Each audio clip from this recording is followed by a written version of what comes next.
What is hidden inside the tree, I wonder? Does it have something to do with that dead fellow? Did he die here, hoping people would find the door? Han Sen thought to himself as he observed the tree door. Han Sen's curiosity had been stoked like a fire ever since he saw that photograph. Although he was initially hesitant, he wanted to find out more, and so he decided to open it. But when he pushed against the door, there was no reaction. Han Sen frowned and tried operating the doorknob. After doing this, the door opened with ease. Why would there be a door here? Do you think there might be treasure inside? Chu Ming asked, as he happily approached the opening door and Han Sen. Chu Lanqi was interested by the day's turn of events, and so she drew nearer, too. They were all keen to find out what might have been inside. They initially believed it to have been some sort of hidden storage room or cache, but as the door opened, they were taken aback. Looking straight beyond the door, there was nothing. But when they looked down, the ground opened up to a cavernous realm, and from where they peered, they could see a hidden palace far below the earth. Qingming's shelter was little more than a slum when compared to the grand and luxurious template of the palace they were seeing now. Shelter? There's a shelter below this tree? Chu Ming could not help but scream in delight, as the revelation was far grander than he ever could have hoped for. Han Sen was just as shocked and delighted, too. The shelter was beyond anything he could have ever fathomed, and it was so exquisitely built, he'd have never even been able to imagine a place so stunning. It was far beyond moment shelter in terms of its majesty. As they looked down, though, they noticed a number of broken places around the shelter. But they also noticed a number of giant bones, as well. Dust caked the surfaces of the subterranean land. Heaven knew how long the palace had been there, and there did not seem to be a single living thing there. Might there be spirits and creatures down there? Chu Lanqi asked, with moderate worry. They struggled to comprehend the shelter's sheer size, so if there were creatures or spirits within, they'd be incredibly powerful. I don't think so. Han Sen was excited and eager to take a look. Furthermore, if it was a functioning shelter, there'd be a teleporter inside. And if there was a teleporter inside, they could return to the Alliance. You two wait here. I will scope the place out first. Han Sen leapt down and cast his Dongxian aura to observe whether or not there were life forces as he went. Han Sen landed near the gate of the palace. It was very large, but very rugged as well.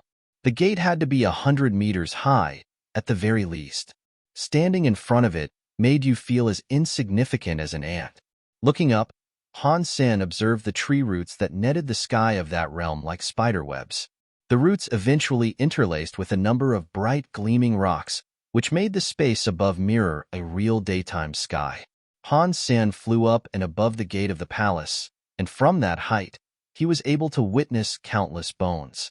Many creature skeletons had been preserved there, and many of them were at least 100 meters in length. The skulls of most had been removed or cast aside from the rest of their bones, suggesting that gruesome beheadings had befallen the mighty creatures. But even with only the bones remaining, it was a creepy sight. Who killed so many creatures, I wonder? Was it the man outside? Han Sen wondered to himself as he approached in awe. The creature remains were everywhere, and there were many sword marks across the grounds. If they were the work of the man who had died outside, it was difficult to fathom just how powerful he might have been. Carefully, Han Sen glided around the underground shelter in examination. Aside from the aged remains, he could not detect the presence of any other creatures in the vicinity. The area seemed clear of danger. He entered the spirit hall of the shelter and saw the spirit statue that was there. The forehead of the statue, however, had disappeared. Han Sen examined the teleporter that was there in the hall as well, and it was in perfect working order. In absolute delight, he called for Chu Ming and Chu Lanqi to follow him down. When little wind came in with them, he began to shiver at the sight of all the bones. Despite being aged remnants of the distant past, they still held an aura of intimidation. For a time, Chu Lanqi and Chu Ming were too surprised to say anything remotely coherent. Scary. Who in the sanctuaries killed this many creatures and destroyed the shelter? Surely, it couldn't have been that man outside. Chu Ming, after much speech impeding awe, finally spoke. No one could answer him, but Chu Lanqi turned around and asked, "Does the teleporter still work?" Chu Ming looked at Han Sen with anxiety, fearing Han Sen would tell them no. It had been many years since they were last seen in the alliance. It was likely that the family and friends of their past lives believed them to be dead. They couldn't wait to see them again. Yes, Han Sen said. Chu Lanqi and Chu Ming instantly became excited, and tears welled up in their eyes upon receiving the answer. This was something they had longed to hear. They had believed they would never see the alliance again. Han Sen was pleased, too.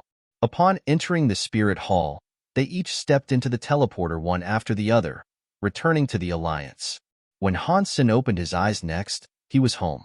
He had previously purchased a private teleporter, so he was able to teleport straight there. After meeting with his mother, he called Ji Yanran. She was very quiet, and it was difficult to discern her words beneath the blubbering that accompanied her tears. Ji Yanran knew Han Sen was strong, but the third god's sanctuary was an extremely dangerous realm. Receiving the opportunity to live there, and perhaps later thrive, was dependent on luck. They spoke for a long while, but then Han Sen decided to inform his friends he was safe, too. He stayed in the alliance for a few days before returning to the sanctuary. Chu Ming and Chu Lanqi did not come back with him. They had been in the sanctuary for far too long, and so they fancied staying in the alliance a good while longer. Han Sen tried to activate his super spirit mode in the hall, wanting to see how long he could last. When he cast it, he felt the power burst out from him. But the most curious thing happened. The power that came out from him coursed over to the spirit statue and nestled itself in the forehead of the statue where the stone once resided. When Han Sen saw his power manifest inside the forehead slot of the spirit statue, it created what appeared to be a white spirit stone. At the sight of this, Han Sen froze. Your spirit stone has linked with the spirit base. Would you like to enter? A strange voice sounded from the statue. What is a spirit base? Han Sen then watched the spirit stone fire a beam of light at him. Upon contact with this light, he was sucked into the spirit stone. The sensation he felt was not too dissimilar to that of a teleporter, and after the dimensions unraveled before his eyes, he found himself standing on an island. The island was as small as a basketball pitch, and it appeared to have been formed from finely chiseled jade. It was as if he was standing at the center of the galaxy. Stars populated the skies above and around him, but upon closer inspection, they weren't what they first appeared to be. They were other jade islands, shining brightly. What is this place? Han Sen had no idea what was going on, and he was shocked to realize he was still in super spirit mode. He felt as if he could remain in this state forever. It surprised him, because he knew for a fact he could only last 4 seconds. Now, the mode had been activated for 10 seconds with no sign of slowing down. Of course, he knew it had something to do with the spirit base. Had he not entered this place, it wouldn't have continued in this way. Really? What is this place? Han Sen looked at the statue that was standing before him. Spirit base. The statue's lips did not move, but Han Sen could hear it speak with perfect clarity. Can I return? Han Sen asked. You can leave whenever you desire. Would you like to leave now? The statue said. Not yet. Han Sen felt safer, hearing what the statue told him. So, he looked around at all the other islands in the sky and asked the statue, What can I do here? You may challenge or be challenged. If you defeat other spirits here, you will obtain spirit geno points, the statue answered. Can I die here? Han Sen frowned as he asked this. No. You will lose 1 self-geno point and be returned to your spirit stone, the statue answered. What is a self-geno point? How many do I have? Han Sen asked. You have 1, and you do not have a rank in the spirit base. Challenge a spirit in the first spirit base, and once you are ranked, you will be unable to battle those that are ranked lower than you. The statue was replying like an answer dispensing machine. What is the first spirit base? Are you saying there are more? Han Sen asked. When you open your first gene lock, you are given access to the first spirit base. If you open your second gene lock, you will be given access to the second spirit base, and so on. Han Sen wanted to ask more questions, but suddenly, an island floated towards him. Upon it stood a spirit that looked like a giant. Ah, a new spirit has just arrived. How lucky for me. Challenge me, the giant spoke to Han Sen. How did you know I have only just entered this place? Han Sen frov ned. Your statue does not possess a rank. Come challenge me, the giant said as he pointed at Han Sen's statue. The giant had already been ranked, so he could not challenge Han Senator if Han Sen wished to challenge the giant. However, that would be allowed. Han Sen noticed a bunch of numbers appearing before the statue on his island. Han Sen counted them and noticed it was the figure of 90 million. If that was the giant's rank, then he was incredibly low. Fine, I'll challenge you. He was going up against a spirit that had only opened its first gene lock. Therefore, he had nothing to be afraid of. Come on, then. Bring it. The giant looked extremely happy, and his fist burst into flames like a meteor breaching the atmosphere. Han Sen cast his sonic thunder punch and smashed the giant into pieces. Then the spirit returned to his spirit stone. As the body disappeared, a red light entered Han Sen's body. Nightfire Gene +1. Rank achieved. Han Sen looked at his Nightfire genes and noticed he had 11 of them. He looked at the statue and saw there was a number there. The number was the same one the giant had possessed, and when he looked towards the giant's statue, it had disappeared. This is interesting. I can get a lot of spirit geno points here. Han Sen was immeasurably happy. His power was fixed in super spirit mode, but although he could employ any element, there were no buffs applied. If he was able to gather many spirit geno points, he could max out all his buffs. He'd have a greater resistance to the elements, and he'd be far stronger. Are you a king spirit? The giant respawned and looked at Han Sen. Kind of, Han Sen answered queerly. He was only a king spirit when he decided to turn into one. My name is Flame Giant. Might you tell me your king title? The giant knelt in front of Han Sen, as if he was smitten with him. The spirit was acting as if it'd be a great honor for him to learn his title. My title is the king, Han Sen randomly spouted. He wasn't a king spirit, so he was able to make a title up. He was in super king spirit mode, so the spirit in front of him was of a lower class. As such, he decided to title himself above most others by claiming the title of the king. You are the king. It is a most wondrous and glorious opportunity one have received to see you. Your title will be heard by all one day, that is for sure. And one day, you will indeed be an emperor. Flame Giant poured out praise in abundance. Han Sen laughed in his heart, saying to himself, I am already the king. There is no need for me to become an emperor. Flame Giant's behavior was quite amusing at first, but now it had grown annoying. Ignoring him, Han Sen decided to fly his island to others in order to challenge their residing spirits and obtain more spirit geno points. Many islands, however, did not contain spirits.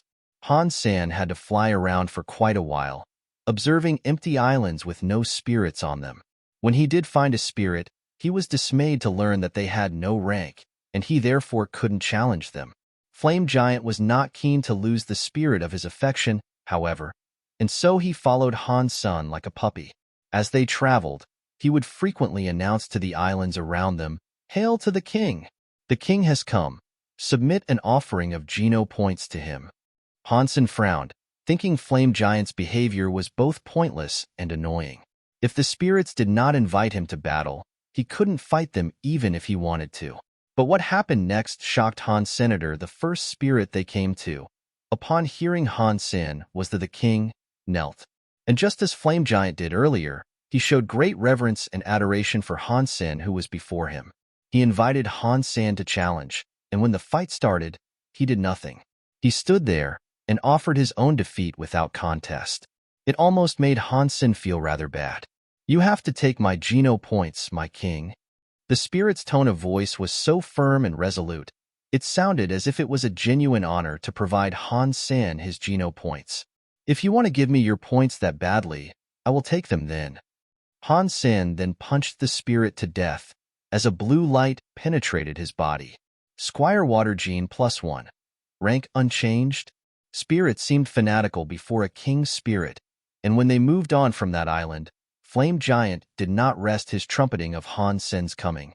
Far across that strange realm, spirits gladly offered up their geno points. I wonder how they'd feel if they knew I was a human? Han Sen wondered to himself. But over the course of that day, Han Sen's spirit geno points were increasing rapidly, and that meant all of his elemental proficiencies were improving. This is way too awesome. As Han Sen watched his spirit gene tally increase one by one, he hoped this could keep going until it reached the figure of 100 and he maxed it out completely. Obtaining spirit geno points in the sanctuary, by ordinary means, was incredibly difficult. Right now, Han Sen only had to stand in place and wait for spirits to practically deliver them to him on a platter. He stayed there for a long time, but he began to feel tired after a while, so he returned to the spirit hall. His super spirit mode deactivated, and his body entered a state of pain. In the spirit base, he could keep his super spirit mode activate for the entire duration he was there, but back in the sanctuaries, he could still only use it for 3 seconds. When his Super King spirit mode ended, his spirit stone disappeared as well. Han Sen took a look at his geno points, and he could not stop smiling. Han Sen tested whether or not he had to be in Super King spirit mode to create a spirit stone in the spirit hall again, and it worked. When outside the spirit hall, no such thing occurred. When his Super King spirit mode ran out in the hall, his spirit stone would go with it. With the spirit base, though, Han Sen's workload in the third god's sanctuary was significantly lessened.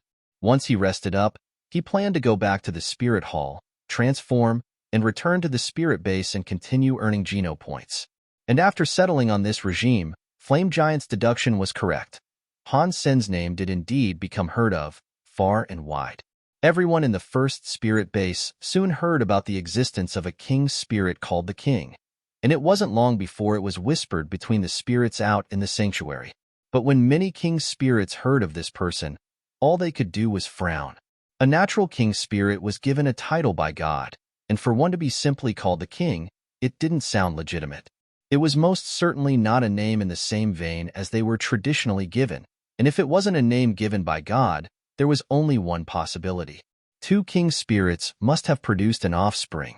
If the king was born from the copulation of 2 king spirits, then it was only natural the baby would not have a name given by God. Many king spirits believed the king was a king spirit that had been born. If he hadn't been born, then he wouldn't have entered the first spirit base.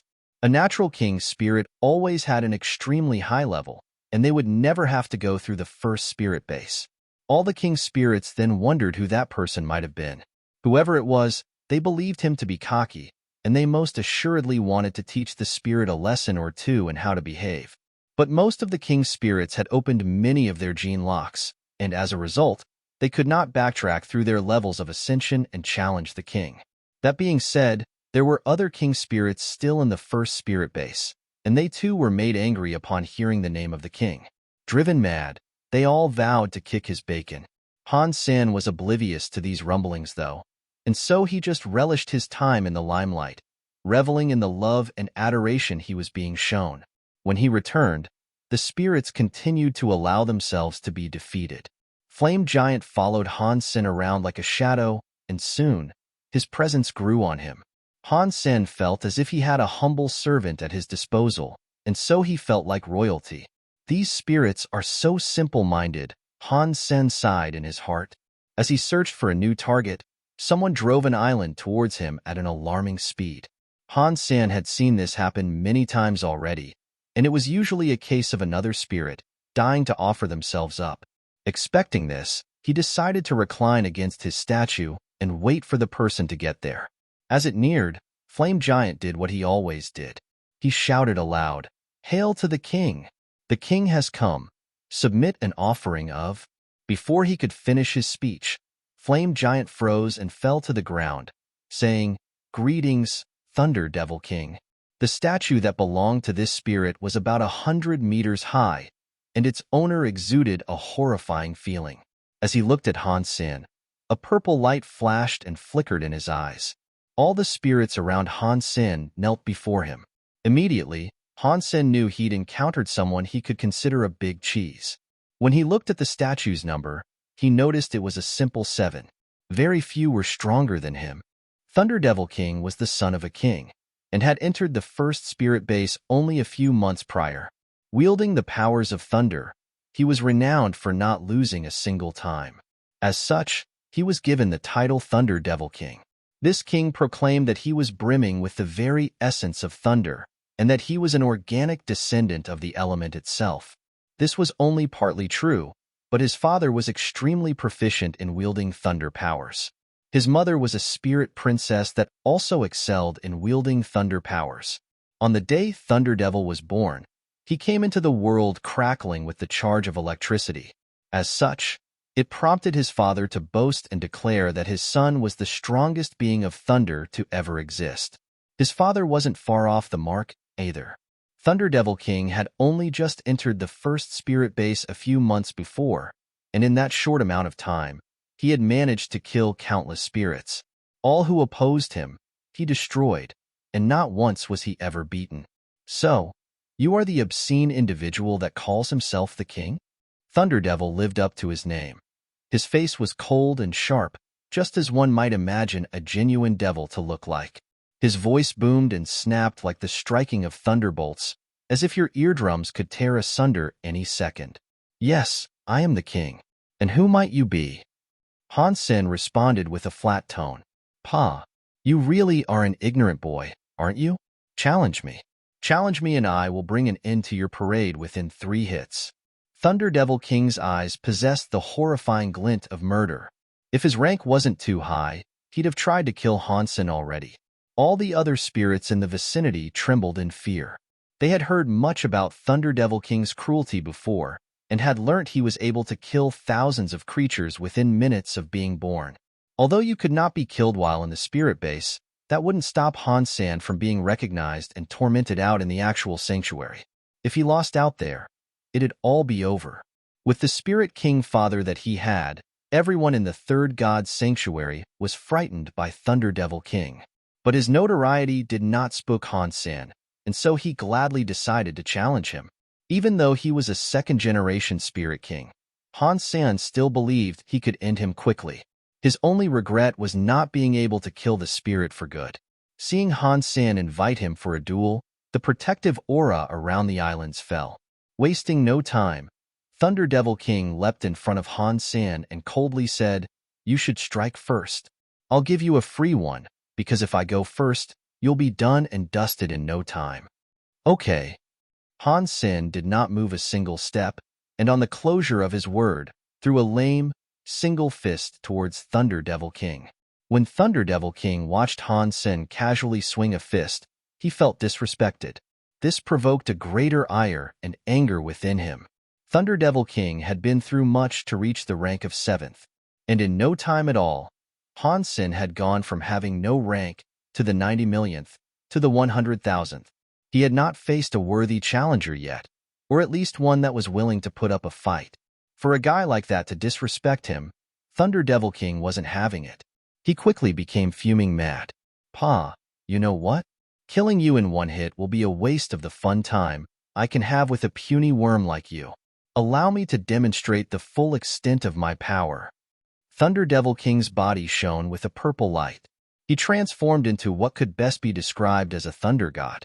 And in response to this tumultuous turn of events, the islands and the fabric of the spirit base realm seemed to quiver and shake.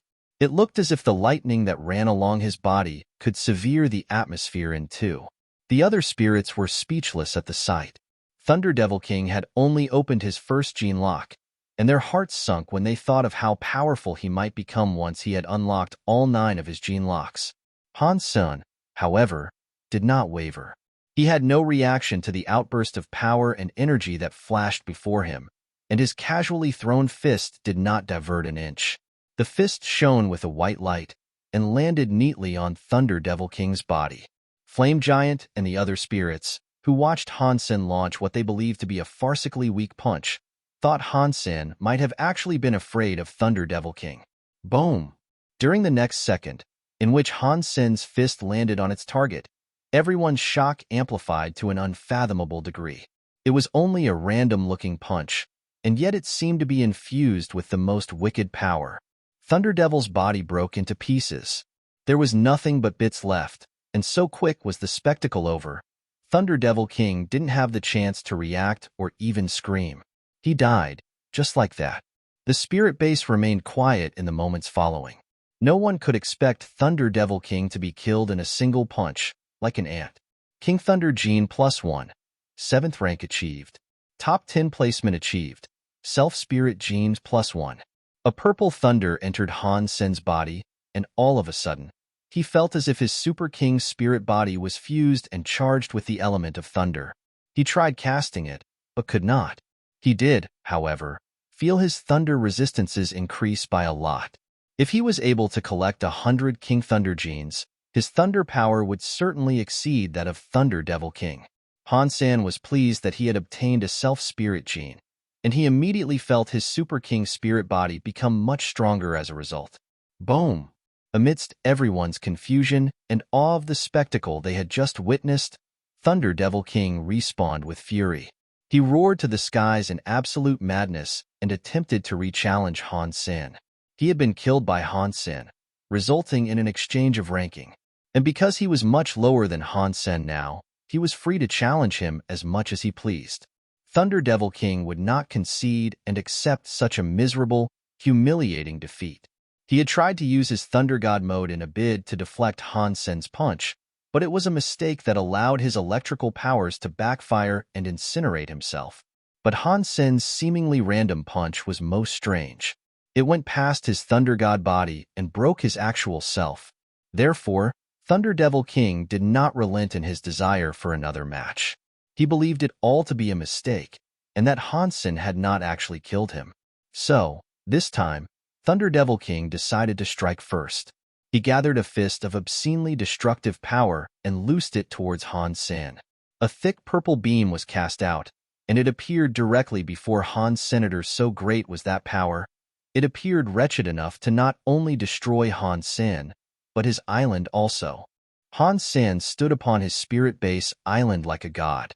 His white hair drifted with the ethereal breeze, and his handsome face was as calm and composed as ever. He lifted a fist and launched it at the purple lightning that was bearing down on him.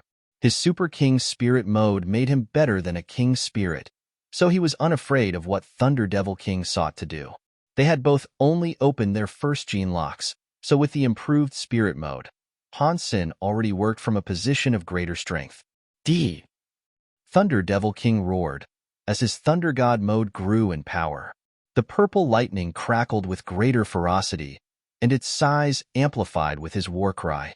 He was putting everything he had into this one strike, hoping he could annihilate Han Sen in a single hit. All the spirits watched as the lightning made contact with Han Sen's outstretched fist. As it occurred, the deafening snap of thunder drowned out all other sounds. Han Sen's Super King spirit-fueled fist destroyed the frightening projectile pocket of electric power, and it remained on course to wreck Thunder Devil King once more. All the spirits watched Han Sen as he exuded a most holy light. They viewed him with great admiration. If killing Thunder Devil King the first time was luck, then the second time would assuredly prove it was down to Han Sen's skill. And if that was true, it meant his power had to be greater than that of the widely lauded Thunder Devil King. They were both king spirits, and yet one could not withstand the other's punch. Seeing such an intimidating figure crumble before Han Sen was difficult to believe. Spirits always adored those who were stronger than them, and so Han Sen was cementing himself as something of an idol for sure. King Thunder Gene +1. Rank unchanged. Han Sen received another King Thunder Gene, which helped to boost the strength of his thunder elements. Han Sen wanted Thunder Devil King to challenge him some more. If he was able to obtain a total of 100 King Thunder Genes, his thunder power was sure to be significantly stronger than any that were on the same level as him. But after respawning again, Thunder Devil King just stood where he was. He did not jump back out of his spirit stone as he previously had, fuming with anger.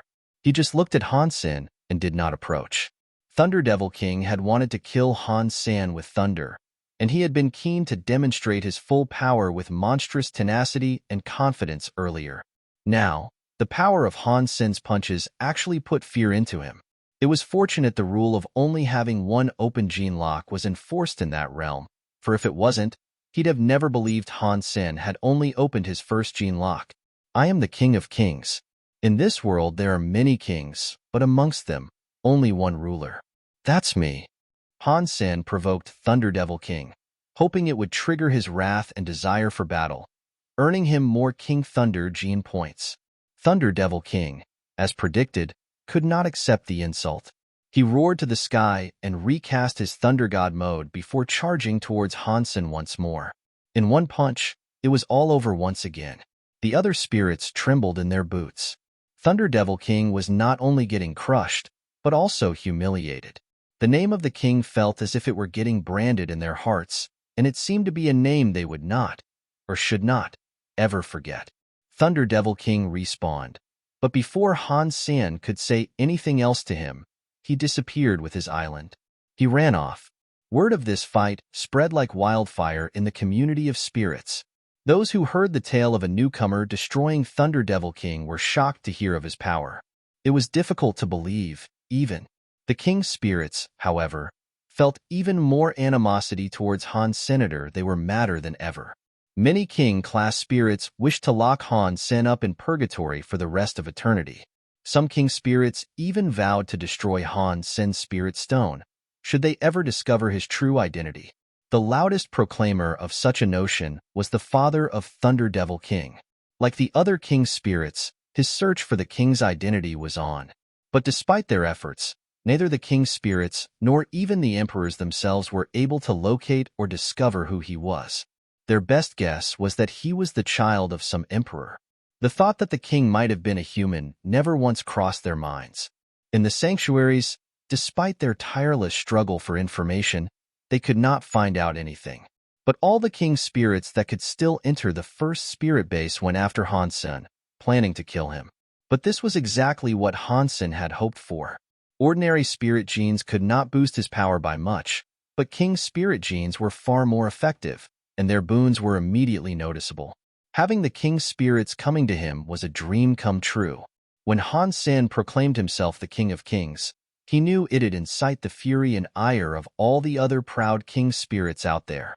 As such, the kings would end up express delivering their Geno points to Han Sen for the small price of one punch. And as for the threats from the powerful king spirits he could not yet challenge, Han Sen cared little. In the sanctuary, where things mattered the most and death was permanent, they could not find him. And with their inability to visit the first spirit base, he had nothing to be afraid of. If it wasn't for the spirit genes I am practically being gifted, I'd announce I am a human. I don't want this freight train to stop. But doesn't that mean I can't use Super King Spirit mode back in the sanctuaries now? If the spirits find out who I am, heaven knows how many will be on my tail, Han Sen thought to himself. Aside from the woman spirit he half encountered in the valley, no one else had seen his Super King Spirit mode in the sanctuary yet. Although she saw the active mode, there was no way she could have guessed it was a human, either. Due to this, there was no need for him to worry about her. And the first spirit base was massive, so he thought it was unlikely she'd encounter him there, either. But Han Sen was wrong. She, the Baron of Thorns, saw him, and she recognized him as the handsome spirit that rescued her from the iron bug. I am the King of Kings. In this world there are many kings, but amongst them, only one ruler. That's me. Thorn Baron pondered the words he had spoken. Her cheeks blushed, and she said to herself, he's that powerful king's spirit. It would be a most wonderful thing, should I ever encounter him again. Why he saved me without saying a word, I'll never know. Ever since she found out the king was the one who saved her, she believed the dagger falling into his hands, in exchange for her saving, was a good thing. She had been saved by a valiant spirit, she thought. She was unaware Han Sen merely wanted to rob her. Han Sen brought the dead man's body down into the shelter. Thinking the place was suitable, he also planted the devil blood tree and his pine tree inside there, as well. Han Sen did not have many water drops still, so he only used what was sufficient to keep them alive for the time being. For food, he only had some crab meat and dried fruit. If they wanted to increase their strength, they would have to go out and hunt. But the trees in close proximity to them did not bear fruit, and the presence of creatures was lacking. Upon greater inspection and a fair amount of time pondering, Han Sen came to the conclusion that the shelter was moving, and he noticed that every day he woke up, he was in a different spot. Sometimes they were deeper inside the woods, other times they'd be near the outskirts. While the movement seemed random, he believed there had to be a reason or rhyme to how the shelter behaved. He just had to figure it out. When they first came to this place, the tree and its shelter were nearly on the outskirts of thorn forest. After spending the night there, they awoke to the realization they had been teleported someplace else. A few days later, days spent tinkering and investigating, Han Sen discovered it always moved around the hour of midnight. If they wanted to leave and go off on a hunt or explore thorn forest, they would just have to ensure they were back before then. Otherwise, they'd be stranded with no knowledge of where the shelter had gone off to. It was easy to find out if you were in the right place as the shelter moved beneath your feet, however. The area above the shelter was quite sparse in terms of plants, and the area was always devoid of creatures. It was easy to recognize. Han Sen kept up with his training and collected spirit genes from the spirit base whenever he could. In between those activities, he made scouting trips to the surface to observe where the shelter had moved and where they might go to in order to hunt. The reason no creatures came close to the shelter finally dawned on Han Sen. He attributed it to the giant bones that resided below the surface. He had seen creatures staying far away from such bones before, and so he attributed the lack of nearby creatures to the bones' presence there. While it meant they had to travel a bit to find creatures, it at least meant there wasn't any danger in and around the shelter. On this day, the shelter moved to the edge of thorn forest. When the sun rose, Han Sen ventured out with Chu Lanqi. Together, they slew a few ordinary iron bugs. Han Sen was also able to find a few wild geno plants, and he managed to collect a dozen water drops following their absorption. And as fruitful as their hunt had been, they did not dare go too far from home. They wanted to create a pantry of food where they could store much and live in relative peace for a while. Every few days, almost like clockwork, the shelter moved to the edge of the forest where they could freely hunt without too much concern. This also meant they did not have to worry about dwindling supplies for the time they remained in the shelter. Settling into a nice routine, Han Sen had managed to earn a fair amount of basic geno points and ordinary geno points. Slowly but surely, his fitness level was rising. Han Sen tried to control the shelter's movements, or see what he could do to influence where it chose to go, but outside the spirit base, he could not last very long in his Super King spirit mode. Despite trying many different ways, he was unable to move the shelter how he fancied. More than anything, however, Han Sen spent most of his time in the spirit base collecting spirit genes. Squire class, Knight class, and Royal class spirits all offered up their spirit genes without quarrel, and thanks to this, Han Sen's spirit gene tally increased rapidly. Ever since he killed Thunder Devil King 3 times in a row, many royal spirits who saw him would gladly offer up their genes, too. Some spirits who were known associates of Thunder Devil King made sure to stay out of Han Sen's way, though. They wouldn't give him a single spirit gene. But for those few people, there was nothing he could do. His rank was far higher than them. After all, unless others challenged him, he could only challenge the 6 spirits who had a higher rank than he did. Fortunately, most spirits were happy to give out their spirit genes for free. Han Sen's Squire class and Knight class geno points were already at 100. His Royal class tally was not far behind, either. What he needed now, though, was many King class genes. And so now, Han Sen had to select which spirit genes to take. Unless there was a special element attributed to them, he would have to decline many approaching spirits. Han Sen noticed many more Royal class spirits challenging him these days, too. Although they were weak and easily defeated, they did try their best to fight him. In the distance, many islands lined up. Facing Han's senator, it wasn't too obvious to see, but one of the islands had a few spirits on it together. All the other spirits seemed to avoid this collective of islands like the plague. On the island, there were 2 men and 2 women spirits. They were amongst the top 10 king spirits. One of the female king's spirits had cat ears to complement her beautiful face, which seemed to perpetually smirk. Her body was voluptuous and stunning to behold. She must have been someone of some renown, and one that many other spirits would assuredly recognize. She held the 2nd rank in the spirit base and was called Heavenly Empress. The names of the other 3 king spirits were the King of Truth, the King of Day, and Flower Empress. The king's power is too much. Those royal class spirits don't stand a chance, and their efforts at collecting information for us are practically worthless. I would say he bases his power on strength, but that doesn't help much, the King of Truth said. The King of Day responded. He was able to kill that juvenile Thunder Devil King with one hit. Of course he's powerful. Flower Empress laughed and said, if he does indeed rely on raw, physical strength, then taking him down shouldn't prove too difficult.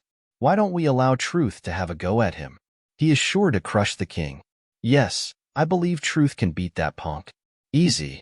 After the King of Day said this, he continued by saying, and we need to stop calling him the king. But we are used to calling him that. Flower Empress laughed.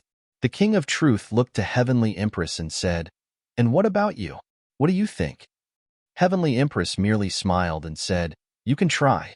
The white light comes from his body. I suspect your mirror of truth can reflect that power. That being said, he is not as simple as he appears to be. There is more to him than meets the eye, so exercise caution. I will try then.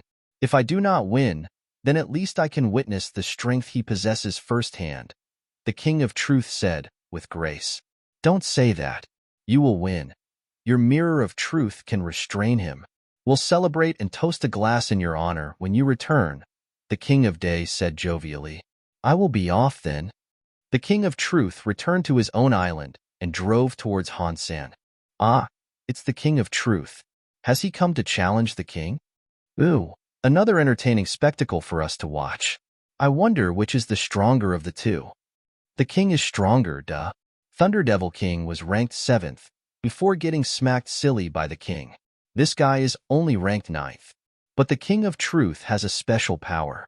He can reflect a person's attacks, so he might be able to halt and reverse one of the king's punches. What you say does make sense.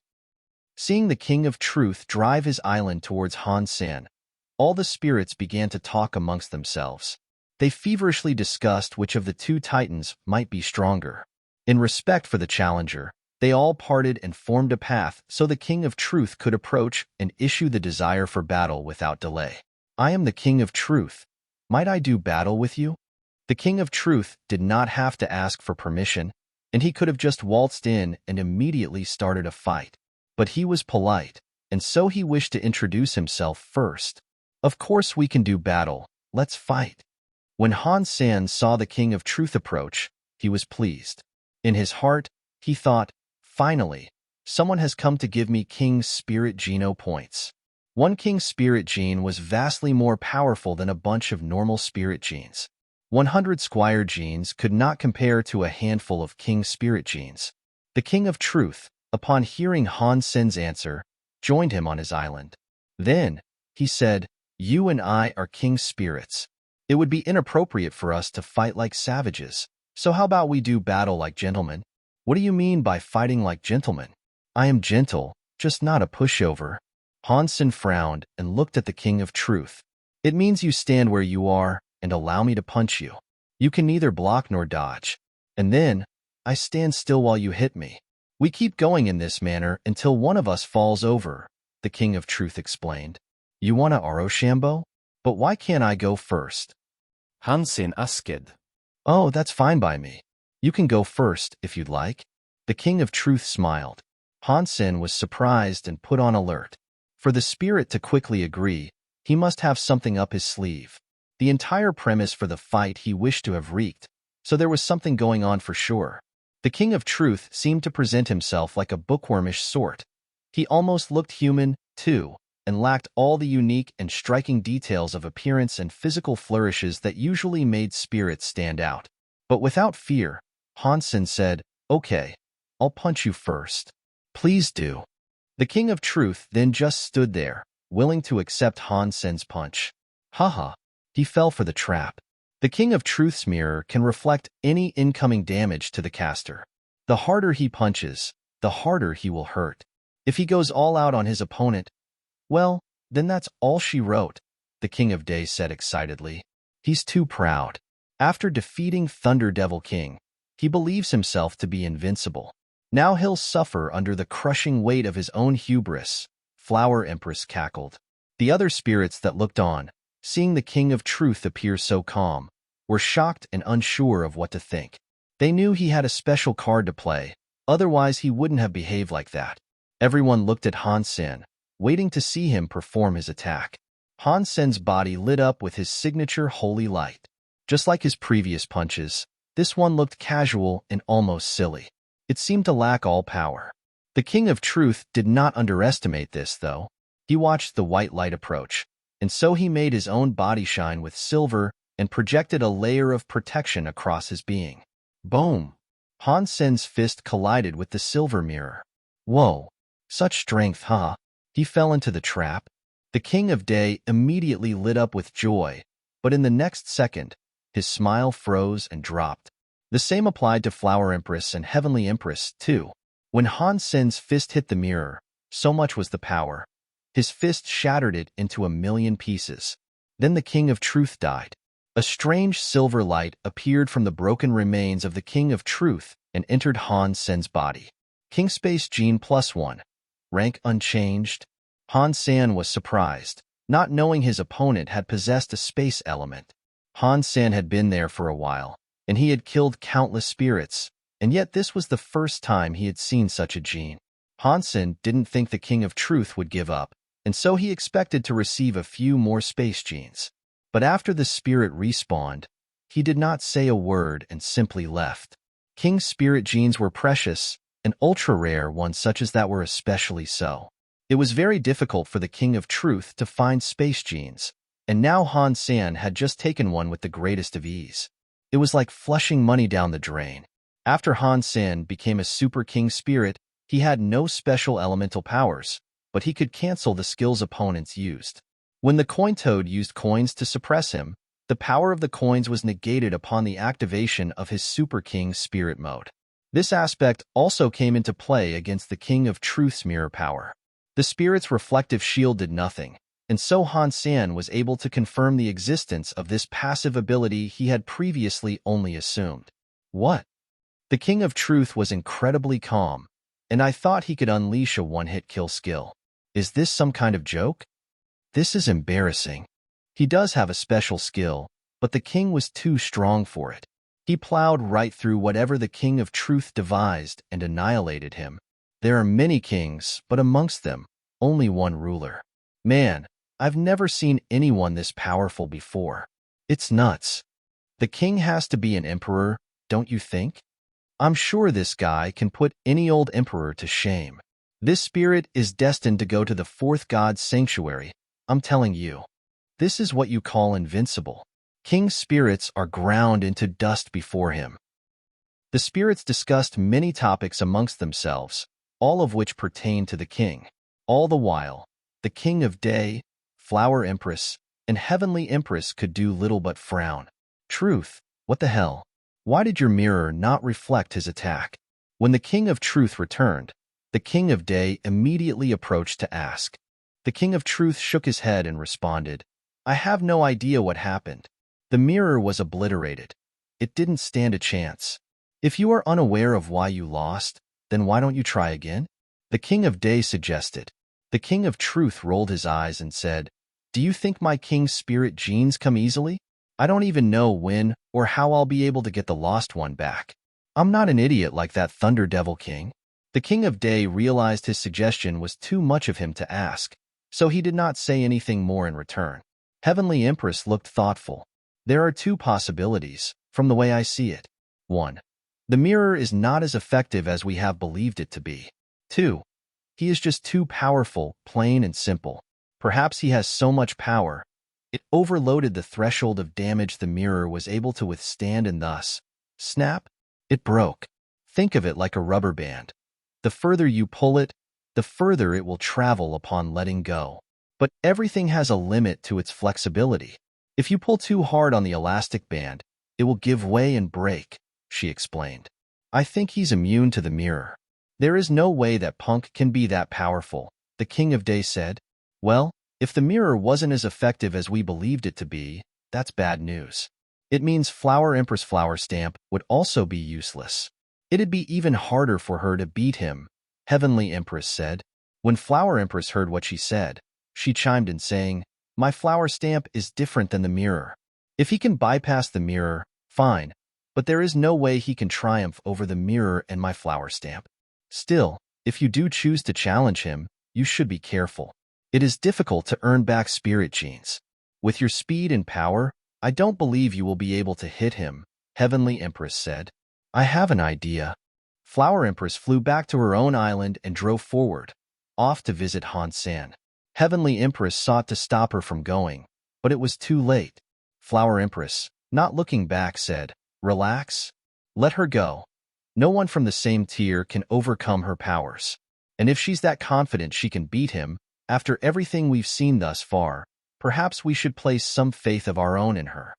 The King of Day believed she had what it took, so he decided to follow her in support. The King of Day had been trying to woo Flower Empress for quite some time, but she never showed any interest in his attempts at romantic coercion. Some of his positive comments now, and his desire to follow, stemmed from his desire to get her to notice him more. Heavenly Empress saw Flower Empress arrive before Han Sen. Flower Empress, she is ranked 4th in the spirit base. I didn't expect her to challenge him. It looks like everyone knows about the king now. Such a beautiful woman. I wonder if the king is willing to thrash a woman as brutally as he does the rest of his opponents. I don't think the king cares for sexual discrimination. Flower Empress was now before Han Sen, and in a flirtatious manner said, "The king, you fought against the king of truth unfairly. You took advantage of being allowed to attack first. If we battle, do you mind if I attack first?" Han Sen observed her intently. She looked very small and very pretty, and she also smelled like flowers. She was an attractive spirit, that was for sure. "How about I do you one better? You can punch me 10 times. Han Sen smiled. Such a gentleman. Okay, I'll punch you 10 times first. A streak of sordidness crept across Flower Empress' face. All of the spirits froze in place. If the king was willing to accept 10 of her punches, it wouldn't matter how strong he was. 10 of those would surely lead to his defeat. Might I ask, what will you do if you don't win, after getting your 10 free shots in? Han Sen smiled again. People like you won't get hurt from punches by the likes of me. So, you can start punching me back, okay? She wasn't promising anything. Han Sen squinted and said, "How about I let you punch me 10 times, and if I die, it will be deserved. If I am indeed still alive, then each punch must equate to 1 kiss. How does that sound?" After that, Flower Empress' face turned red. The audience was listening to their conversation intently and began to get rowdy with excitement for Han Sen's cheeky suggestion. No. The King of Day's face dropped like a sack of rocks, and he shouted from the top of his lungs. Han Sen knew there was something between them, judging from the way he had followed her. Han Sen wasn't being flirty with her, though. As a matter of fact, she didn't interest him in the least. What he wanted to do most was provoke the King of Day to fight him for kissing his most wanted girl. Furthermore, if he took Flower Empress rank, then he'd be higher than the King of Day. That meant he couldn't challenge him. Flower Empress, gnawing at her lips, managed to compose herself after the pause. Then she said, "You are a king's spirit. Isn't it humiliating for you to suggest something like this? Everyone loves beautiful women. Kings are no exception. And I'll have you know, with this metric of 1 kiss for 1 punch, I'd be willing to accept 100 punches. Of course, if you don't agree to this, then I'll allow you 1 free courtesy punch," Han Sen mockingly said. Flower Empress' eyes brightened and she gasped, "Really? I can hit you 100 times first? I am many things, but a liar I am not. If you do indeed agree to this, then yes, I'll let you punch me 100 times. Han Sen looked at the King of Day who was nearby. He was sweating profusely, in an ardent desire to stay her agreement to this. Flower Empress said, "Okay, and if I defeat you within my 100 free punches, then you lose." "Fair enough. Okay, come on." Han Sen then sent her a duel invite to challenge her. Everyone was aghast, hearing Han Sen was going to let her hit him 100 times. They were both King Spirit elites, so they found it difficult to envision the king remaining upright after accepting 100 punches. The King of Day was worried about Han Sen taking advantage of Flower Empress, but now that the king had asked her to punch him 100 times first, he wasn't even sure what to think. A few flower stamps is all it will take to destroy him. How ignorant! The King of Day thought. Flower Empress stepped closer to Han Sen, trepidationsly. When she was within arm's reach, he still hadn't moved an inch. He really was going to let her hit him. Your arrogance will soon take flight, making way for the tears that are to follow, Flower Empress said to herself as she observed Han Sen's pretty face. A cloud of light, filled with flower-like holographic shapes, enshrouded her fist. With it raised and primed, she launched forward to hit Han Sen. All the spirits looked on him, contemplating whether or not he dodged the incoming attack. But there he remained standing, complete with the holy light that emanated from his body. He accepted the hit. The flowery light did not blow up against Han Sen. Instead, it left a stamp on him. Remember, I get 100 punches, so you stay still now. She was afraid Han Sen would regret his decision from earlier, so she made sure to cast flower stamp on him before anything else. Han Sen's body was instantly covered in flowers, almost buried beneath the mountain of blooms. Flower stamp, despite the grievances it could cause, was a beautiful skill. The force dealt to the recipient of the skill was equivalent to that of a train. Even the spirits that were looking on almost felt the power of such a wretched attack. Flower Empress then proceeded to hit Han Sen 37 times. She smiled and said, "Are you sure you want this to go on, Kingy? I have only hit you 37 times." Han Sen's face looked dim, as if he was struggling to withstand the initial weight of the flowers and subsequent blows. But Han Sen then smiled and said, "You hit like a girl." "Oh, wait a minute. Pa. Fine. I'll give you a real taste of what I'm capable of. We'll see how much longer you can remain so cocky." Flower Empress could see the exhaustion creeping onto Han Sen's face, so she was more than happy to apply more hits. As more hits were thrown, more flowers mounted on him. His presence there was little more than a flowery knoll, and he was practically hidden from sight. The spirits, seeing Han Sen covered by trembling flowers, believed he wouldn't remain standing much longer. Any second now, he'd collapse and be defeated. The king is remarkable, isn't he? It's still pretty amazing he has managed to endure so many flower stamps without falling. I fear his arrogance and willingness to accept 100 such punches will be his downfall, though. I'm really not sure how much longer he can go on, a spirit said, one who understood the power of flower stamp. The king is an interesting man. He seems more likely to die by the weight of flowers than anything else. I don't think Flower Empress cares too much, though. Either way, she's just happy she has this opportunity to beat him, another spirit said. Can someone explain to me how powerful flower stamp is? Many spirits were unaware of what was so special about flower stamp, and so one of them made sure to ask. A spirit explained, "You don't know about flower stamp? To kill Flaming Emperor, she only had to use 10 flower stamps. That is what got her to the 4th rank. I thought everyone knew this, but it can't be helped if some people choose to live beneath rocks." Anyway, Flaming Emperor couldn't help but compliment her, following his defeat. It was all quite the spectacle, and it's partly why she became so famous. He complimented her? "Tell me quickly," the spirit asked. "1 flower, 1 mountain, 1 stamp, 10 years. That means 10 flowers equal the weight of 10 mountains, and breaking 1 stamp would take 10 years, the spirit explained. That is an exaggeration, surely. She has only opened her first gene lock, so how can she be that powerful? The spirits that did not know about this beforehand struggled to believe the authenticity of the tale. Han Sen's body was now quivering madly. When Flower Empress took notice of the fact he was ready to buckle under the weight, any second now, she quickly attacked him some more. With every punch she delivered, he looked to be in a worse state. Yet strangely, nothing she did would make him fall over. He simply remained where he was, shaking more and more. 1 more punch is all it will take. 1 more punch and he'll be down. The King of Day shouted out loud. Something is wrong. Heavenly Empress frowned, but it was too late to warn Flower Empress. Flower Empress had only one thing in mind, and that was bringing the king down. She had not kept track of how many times she had attacked. She believed she would not have to count how many times she attacked, as it'd be over quickly. But this soon proved untrue, because Han Sen was refusing to submit and fall. Every time she attacked, all the spirits thought he was on the precipice of falling over, and all Han Sen would need was 1 more nudge. But none of this came to pass. and the king's body simply shivered. Stop! Just as Flower Empress was about to attack once more, Han Sen shouted. She relented. What? Do you concede?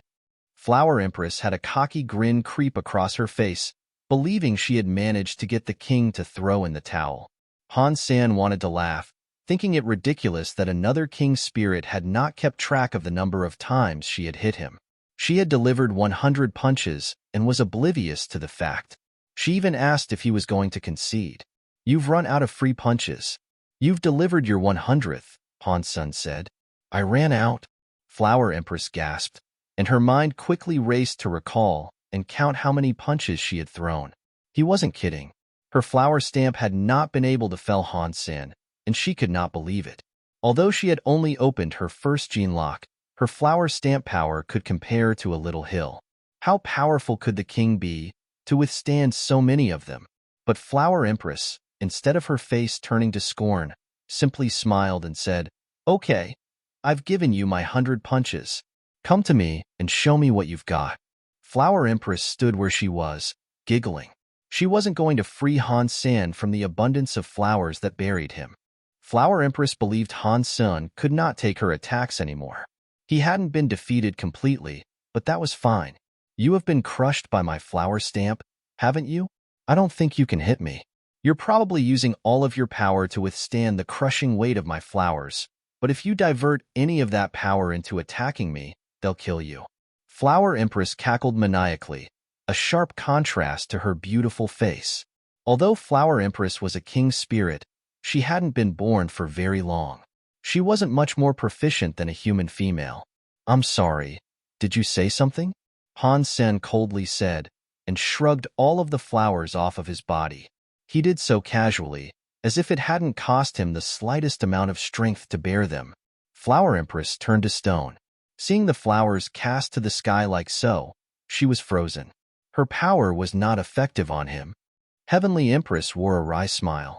The King of Day's face dropped, and he thought to himself, since she failed to defeat him, doesn't that mean she has to fulfill her end of the bet? Thinking of this, the King of Day's mind succumbed to a state of restless anarchy. He could no longer think straight, amidst the distress that had swooped down on him. You are obscene. Flower Empress realized Han Sen, the entire time, had only been pretending. He had feigned his exhaustion and trembling fatigue the entire time. He had done so, hoping she would not call off the bet before she reached 100 free punches. But it was too late, and she had indeed delivered her 100. There was no way for her to escape the bet now. Why am I obscene? I offered the bet and gave you the free punches, as promised. You accepted my terms, fair and square. Han Sen smiled. You just are. Flower Empress had no prepared response, and wasn't sure what she could say in reply. It's my turn now, okay? So, prepare yourself. Han Sen raised his fist, and a holy light gathered within and without. Flower Empress looked almost pitiful, and she quietly pleaded, Please be gentle. After that, Flower Empress closed her eyes and awaited her end. With how delicate she looked, facing death, it was not hard to feel sympathy for her. Tears ran along her long eyelashes and dropped to the embrace of her cheeks. No man should have been able to willingly destroy such a woman. Pang! Han Sen punched her without remorse as blood and flowers exploded in the air like fireworks. A pink petal descended to enter Han Sen's body. Kingwood Gene +1. 4th rank achieved. Every spirit in the audience froze, seeing this. They never expected the king to so callously destroy her, without hesitation. The king, I'm not done with you. Only one of us will survive. Flower Empress respawned, and she fumed with a rage no one had thought possible from such a delicate-looking person. She had made herself look so weak, hoping to gain mercy. And yet, Han Sen had not been swayed. He killed her and humiliated her in front of everyone. You're right, we're not done. You owe me 100 kisses, remember? Han Sen coldly replied. Flower Empress, in her rage, had forgotten about the bet. She had never regretted something so much in her entire life. And now that Han Sen had mentioned it again, in front of all who watched, she knew she couldn't discredit herself even more and leave. Flower Empress' face was red, and she did not know what to do. She couldn't leave, and she couldn't kiss him 100 times in front of all the spirits that looked on. Han Sen saw the King of Day looking angry, too. He was ready to rush forward and attack without thought, but he was stopped by another female king's spirit. So, with no other fight awaiting, Han Sen stepped forward and grabbed Flower Empress. He held her in his arms. Han Sen knew the king's spirits had been trying to set him up, so he wasn't willing to let any one of them get off the hook that easily. Flower Empress was as embarrassed as she was shocked, but she was too weak to push her aggressor away. Han Sen had her locked against his chest. It's time for a tongue lashing. After Han Sen said this, he dove into her tasty lips. Flower Empress could not resist, and she softened inside Han Sen's arms. I'm going to kill you. The King of Day could no longer hold his tongue, so he ran forward. Turning into a sun along the way, he rushed towards Han Sen. Boom! Han Sen continued to hold Flower Empress with one arm, as his other arm quickly reached out and punched the flailing madman.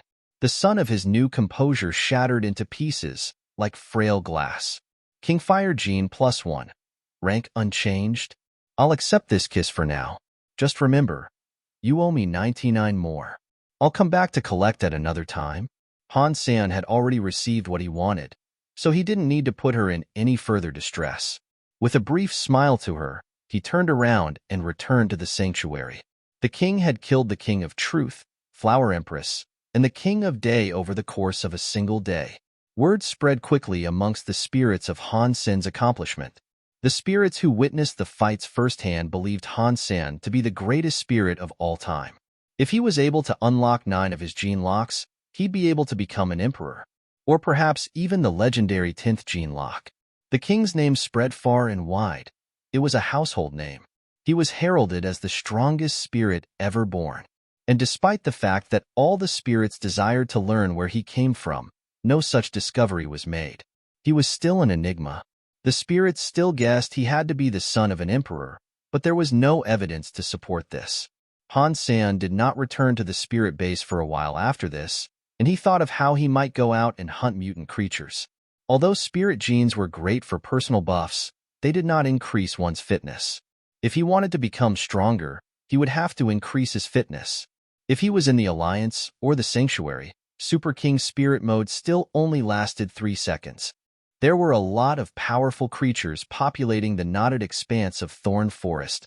Creatures Han Sen was currently unable to beat.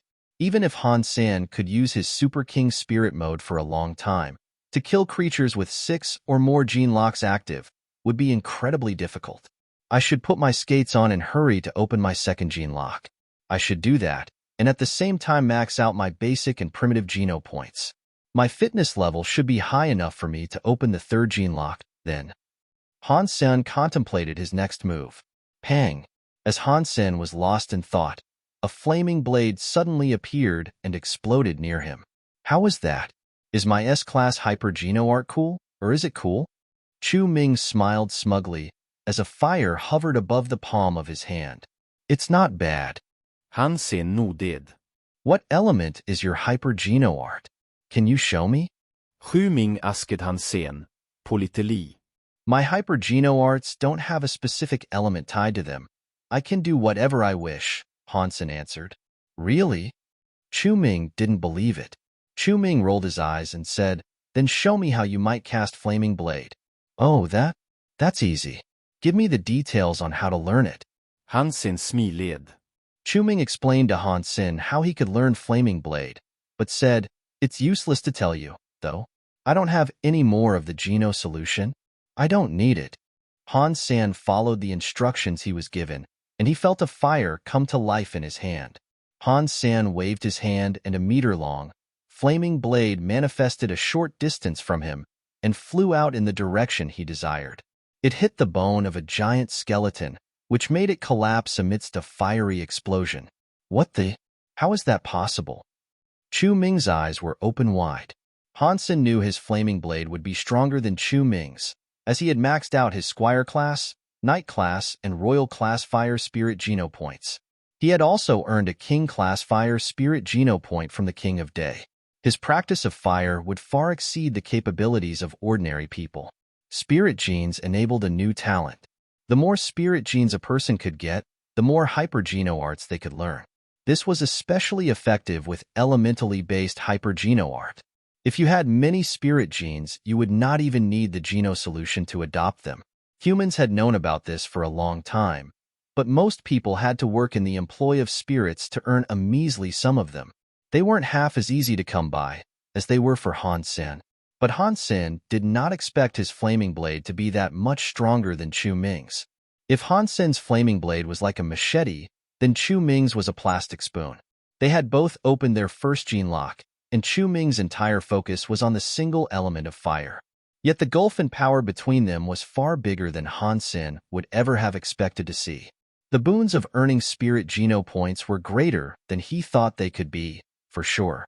Do you focus on the fire element? Or did you secretly learn how to use flaming blade before? Or maybe, just maybe, you have already opened your second gene lock without telling us? Chu Ming inquired, struggling to wrap his mind around how Han Sen could have only just learned flaming blade and become so dexterous with the skill. Han Sen shrugged his shoulders and said, "Yes. Haha, I knew it. So, you've managed to open your second gene lock? It looks like I'm falling behind here, hee. I should try and keep up and open my second gene lock, too." Chu Ming sighed. He was initially quite dismayed, seeing how powerful Han Sen was with flaming blade, but after hearing this, was happier. Han Sen hadn't actually opened his second gene lock, but this entire happening reminded him that his strongest element was that of thunder. Aside from Royal and Spirit King Geno points, he was maxed out with thunder. Furthermore, he had managed to earn 3 Spirit King Geno points for it.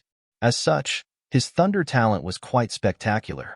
If he practiced a Thunder Surpasser Hypergeno art, it'd be incredibly strong. Sonic Thunder Punch was merely an Evolver Hypergeno art. It was one that used sonic powers, too. Unfortunately for him, the sonic element was rare, and he hadn't even been able to max out the Squire class for Sonic Geno points.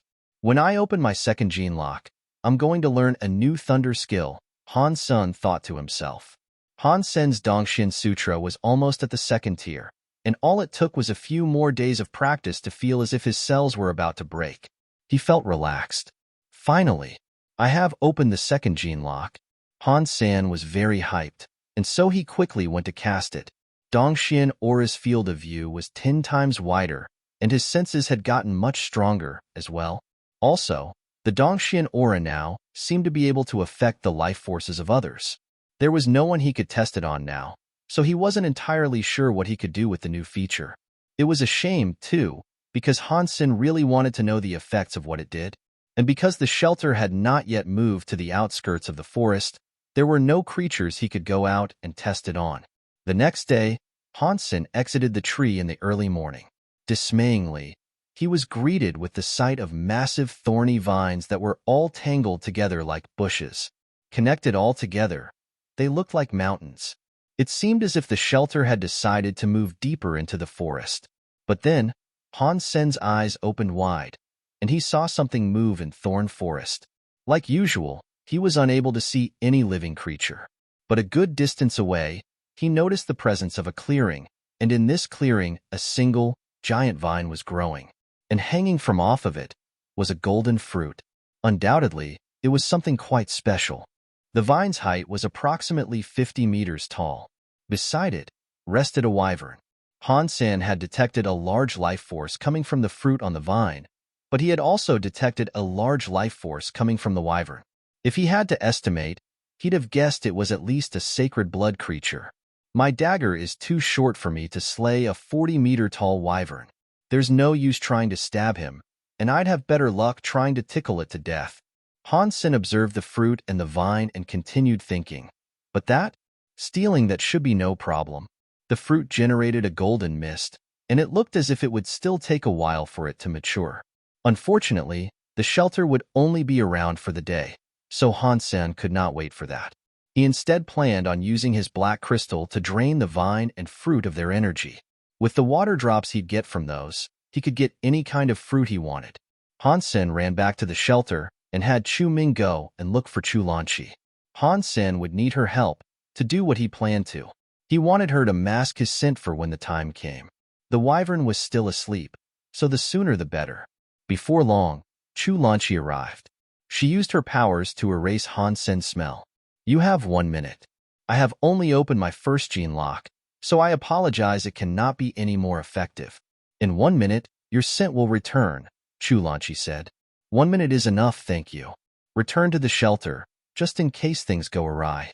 Han Sen, from the safe proximity of the shelter, took off running towards the wyvern. Although she would have liked to help Han Sen, there was nothing she could do. So, as instructed, she returned back inside. Han Sen activated his Dongxian aura and used it to observe both the wyvern and the vine. He was able to feel the life force clearly, unlike ever before. He could even alter his own life force signature and flow. The extent of this ability was still fairly short, however. He could not control the life force of the wyvern either, so there was nothing he could do there. Han Sen thought, although it wasn't effective, he could erase the signature of his life force so the dragon could not sense him. Han Sen tried it out and it worked. It didn't hamper or hinder his life force in any way, but it made others unable to detect it. He was afraid of waking up the wyvern, but now he knew he had nothing to worry about. With both his life force and scent gone, it'd be impossible for the wyvern to detect his presence. The only way it would know Han Sen was around was if it could see him with its eyes. This is perfect for assassination. Han Sen was amazed at his newfound ability, but he had no time to lose. Quickly, he went behind the vine. He was afraid of waking the wyvern, so he didn't take the fruit. If he did, it might have roused the wyvern, and it'd be extremely difficult for him to absorb the life of the vine and avoid being its breakfast at the same time. If Han Sen erased the life force signature of the fruit, the wyvern was sure to recognize it was gone, and that something was amiss, too. It'd wake up in a foul mood then, as well. Activating his black crystal, Han Sen placed his hand on the vine and absorbed its life force like mad. Without the life force, it aged rapidly. The wyvern, noticing this, woke up. It opened its eyes and looked at the vine. The wyvern then stared at Han Sen. Oh, hello there. Did you enjoy your nap? Han Sen's hand remained firmly planted on the vine, as he tried to absorb as much of its life force as he could. His other hand was waving at the wyvern jovially, as if he was trying to say hello to an old friend. The wyvern was immediately confused by Han Sen's presence there. 2 seconds later, it snapped out of its post-sleep daze and roared madly. Like a geyser, lava was fired out of its mouth in Han Sen's direction. It had acknowledged what was going on, and it wasn't keen on letting the meddler who robbed him of his plant the chance to live. When Han Sen saw the lava head his way, he had no choice but to turn around and run, even though there was much still left to absorb. The cascade of lava was incredibly frightening, and it made Han Sen wonder how many gene locks the wyvern had opened. Sacred blood creatures could unlock up to 8 gene locks, though finding such creatures was quite difficult. Although Han Sen ran fast, the beam of lava was too wide and it managed to just about singe his clothing. Fortunately, he was not dealt damage, but he felt the heat, and in it, he felt as if he was being roasted alive inside an oven. Because Han Sen had a sacred blood iron bug armor, and he had many fire geno points, his resistances were high enough for him not to receive any damage. As frightening as the blast of lava was, its spread meant the damage it could inflict was weaker. Han Sen quickly fled the scene and ran back to the shelter. The wyvern spat out a fireball, forming a deep hole. Not only the ground and grass were melted, but entire trees and rocks were instantly turned into molten lava. Han Sen was happy that the wyvern did not use the fireball in the very beginning because, if it had, he believed himself to most likely be dead now. The wyvern continued roaring, but as suspected, it did not dare approach the shelter. Han Sen was extremely grateful for this, and he was much relieved. Looking into his sea of soul, he was delighted. Although he had only absorbed a small amount of the vine's life force, he had managed to obtain 800 water drops. Every drop was worth a whole year of growth, and as such, it was a most mighty reward for his endeavor. With these water drops, I can grow the dragon blood tree and the blood pine. Han Sen, waving at the wyvern, descended back down into the shelter. Han Sen went out to take a peek at the vine every now and then, but the wyvern now protected it valiantly. It was angry, and it wasn't going to lax its temperament anytime soon.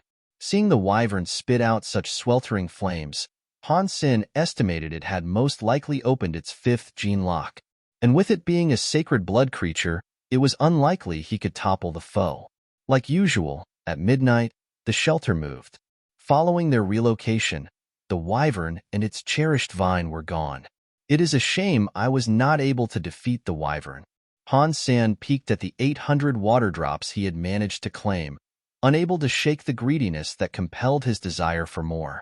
The dragon blood tree needs a dozen more water drops for it to bear fruit, whereas the blood pine looks as if it'll need a lot more. Chu Lanqi and Chu Ming knows all about the dragon blood tree, and they'll find it suspicious if the tree grows fruit that quickly. Perhaps I should just focus on the blood pine tree for the time being? Han Sen fed a water drop to the blood pine. The blood pine could only absorb one water drop per day. It'd take at least 100 years for the tree to mature by itself, so it was going to take Han Sen at least 100 days to nurture it to bearing. But Han Sen was not in a rush. He had more than enough water drops now, and for him to receive the fruit he was cultivating, it was only a matter of time. After opening the second gene lock of the Dongxian Sutra, he knew his Dongxian aura would have greatly improved and offer a variety of additional benefits and features. Right now, though, he had something else on the agenda. Heading back to the Alliance, Han Sen returned to St. Hall. He was going to buy his first Surpasser Hyper-Geno art. Han Sen could simulate the energy flows of spirits and creatures, and those that adhered to one soul element. As remarkable as this was, the strength of his replications were not as effective as proper man-made Hyper-Geno arts. It was difficult to find spirits or creatures that used abilities similar to the likes of Sonic Thunder Punch, too. The fitness and talents of spirits and creatures were stronger than their human counterparts, but they had nothing on the human psyche. Humans desire knowledge, and they are keen to experiment and go beyond what is expected and breach any horizon that sought to inhibit them. As a result, their abilities of research were unparalleled. Han Sen entered the Saint Hall, hoping he'd find 2 Hyper-Geno arts that would suit him. Humans were creative, too, and that was exemplified by the new S-class skills Han Sen was seeing. He was also pleased to see that most Hyper-Geno arts on offer contained the powers of 2 elements. The first one Han Sen selected was called Water Thunder. It was created by a human fighter, and judging from the name, Han Sen was able to determine it combined the forces of the water element and thunder element. The extent of the ability's power obviously rested in the handler's proficiency with both elements. The Alliance suggested that Surpassers make use of Water Thunder in order to use Moon Thunder at a later date, further along in their development. Han Sen had managed to gain many Water and Thunder spirit genes, so he did not need to learn Moon Thunder. He also couldn't help but shake his head at the name Water Thunder. He thought its weak and terrible name betrayed the great strength the ability possessed, and he was correct. You could use water to trigger lightning strike, and if an opponent had water on them, you could trigger lightning to strike directly where the liquid was applied. The conducting water would allow for the thunder side of the skill to annihilate its targets. It was a very powerful yet complex Hyper-Geno art. Han Sen always loved making use of his Yin-Yang Blast. He loved the sneaky sorts of Hyper-Geno arts, so he bought this one without hesitation. His learning of the skill came both easy and swiftly, due to his dexterity when handling water and thunder skills. After half a month of learning it, Han Sen was able to cast the ability freely. And his practice with the new Hyper-Geno art is what occupied most of his time now, and ever since he started, he did not return to the spirit base. A lot of King spirits waited for Han Sen to return there, but having already opened the second gene lock, he'd end up in the second spirit base if he was to show up again. Anyway, Sanmu, have you heard the rumors of a supremely powerful king spirit? They say he will one day be able to open the 10th gene lock. Chu Ming's tone drifted between whisper and near shouting, in an attempt to convey his dialogue with a mystical twang. What's the spirit's name? Han Sen thought what he said was familiar. He calls himself the king. Fairly obnoxious, right? Chu Ming heartily said. Han Sen then remembered that's what he had chosen to call himself, but this was strange. He wondered how humans had come to learn of his existence. What else do you know about this king? Han Sen asked, curiously. Well, I've heard he's very powerful and has quite the reputation. Some humans have overheard spirits talking about him a lot, and that he is somewhat of an idol. Many men want to become his student, and many women want nothing more than to have sex with him. Chu Minh line. Hearing such praise, Han Sen felt pretty smug and happy with himself. He asked for more self-serving details and said, "Okay, go on. What else do they say about him?" Han Sen was expecting to hear more words of praise, but things quickly went the other way. Chu Ming said, "But I have heard that the king is also rather weird, and his reputation is not all swell. In fact, many king spirits and even emperors are on the hunt for him. They greatly desire to unearth his true identity and place of residence, so that when they do, they can murder him." Han Sen was shocked upon hearing this, and he now knew for sure that he could never expose himself as the king while he was in the sanctuaries. Chu Ming then continued by saying, "I suppose he deserves it, though. Everything I've heard about the fellow paints him as an arrogant sort. I'm so handsome, and yet no spirit wants to have sex with me. He's only lucky he's a king's spirit, and that makes him the noble and entitled type. If I was a king's spirit, believe me, I'd be far more popular than that numpty." Chu Ming lowered his voice and then went on by saying, "I don't think the king has a penis either. Why would so many female spirits be falling head over heels for him, and yet he doesn't go frolic with any? I'm telling you, man, this spirit is either a eunuch or he's gay. Chu Ming, let's not waste any time. Let's practice Flaming Blade together." Han Sen forced a smile, but he was thinking of something else in his now wounded heart. Arg! A scream erupted from the shelter, a scream that came from Chu Ming. Strangely, it had now been a while since the shelter teleported to the edge of Thorn Forest. They were running low on food, and they lacked opportunities to hunt. Every morning, the first thing Han Sen did was to exit the shelter and get a good look at their surroundings. Each time, he was disappointed. On this day, while Han Sen found himself lost in a midday reverie, he saw a shadow approach the shelter. He was shocked. He had seen many creatures wander beneath the boughs of the forest, but this was the first time he had seen a creature come this close to the shelter. The barbed bushes that encircled the tree shook, until something emerged. When Han Sen laid his eyes on the beast before him, he started to immediately sweat bullets. He could feel the wretched sense of the creature that was headed his way from 50 meters away. A metal dinosaur, composed of what seemed to be blue steel, is what came out from the obscuring thickets of the trees. The suffocating feelings of dread were a direct cause of its approach. The blue dinosaur was not large, by any means. In fact, it was no larger than Han Sen himself, but he was able to sense that its power dwarfed his own by an unfathomably large margin. As sweat descended his forehead, the dinosaur laid eyes on him and drew closer. It stepped directly into the shelter's surrounding, where other creatures always feared to go. Han Sen quickly turned around and tried his hardest to return inside the tree. He had encountered many powerful creatures before, but this one was in another league. Never before had he seen a creature not heed the bones that offered sanctuary to such places. Bold as brass, the metallic dinosaur lurched forwards, step by step. As Han Sen started running, he heard a boom. The dinosaur leapt a great distance and landed in front of him, leaving two crater-like footprints in the soil.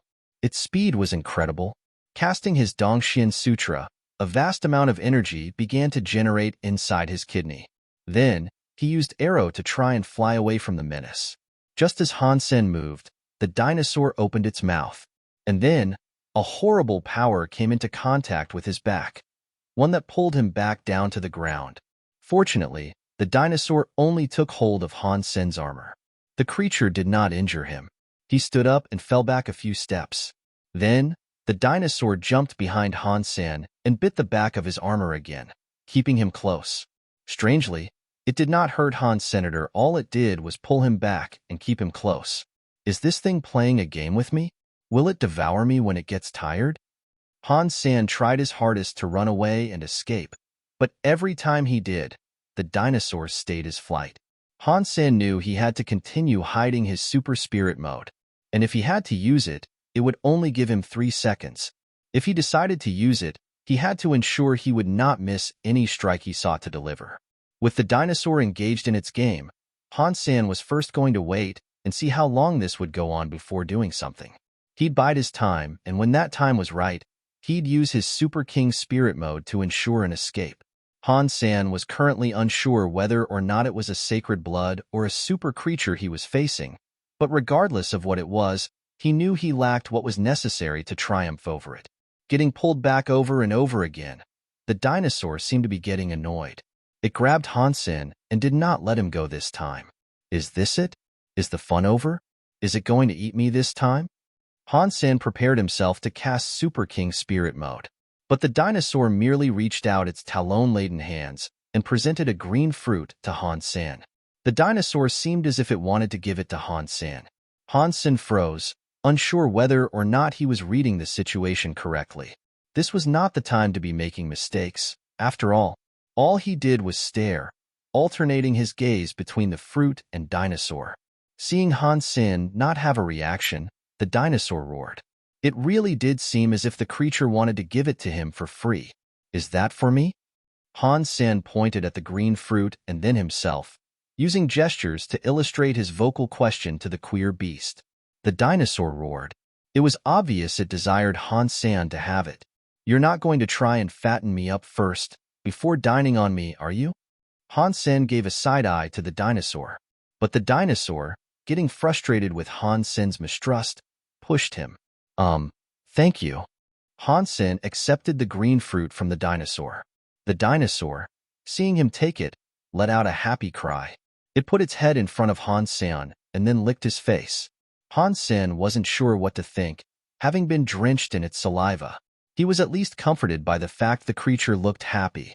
It rolled on the floor in exuberant joy. Did I just meet a newly born super creature? Han Sen wiped away the saliva and continued to look at the excited dinosaur. Han Sen, in his time in the sanctuaries, had encountered many different creatures that did not want to hurt others. If this was a super creature, Han Sen thought things would most certainly take an interesting turn. Han Sen looked at the blue dinosaur and observed its appearance as a small T-Rex. Its body gleamed like blue metal. It wasn't big, but that mattered little upon Han Sen's sensing of its power. It must be a super creature. Normal creatures wouldn't dare come this close. Han Sen then tried walking closer to the tree, but he was bitten and pulled back again. Han Sen could tell that the blue dinosaur did not want to go any closer to the tree. You don't want to go that way? You can come with me. Han Sen tried pointing at the tree, but still, the dinosaur did not dare get any closer. It seemed as if it wanted to remain there, playing with Han Sen. Seeing this, he tried many different methods to get the dinosaur to enter the tree. Nothing seemed to work, but Han Sen was at least happy that the dinosaur did not want to hurt him. Sitting down on the grass, he merely got to thinking what else he could try. Chu Lanchi then suddenly exited the tree. Han Sen had been gone a long time, so she came out in search of him, wondering if they could go out and collect food together. The blue dinosaur, upon seeing Chu Lanchi, angrily growled at her. It looked ready to jump on top of her and rip her to shreds. Han Sen grabbed the dinosaur's neck and shouted at Chu Lanchi, "Go back!" Without a second wasted, Chu Lanchi immediately returned inside the tree. The dinosaur was too strong for Han Sen, though, and it jumped forward with him still hanging onto its neck. The door did not close in time, and it seemed as if it would land on Chu Lanchi. Han Sen grabbed a hold of the dinosaur's neck, wishing to slow it down and allow Chu Lanchi to return safely.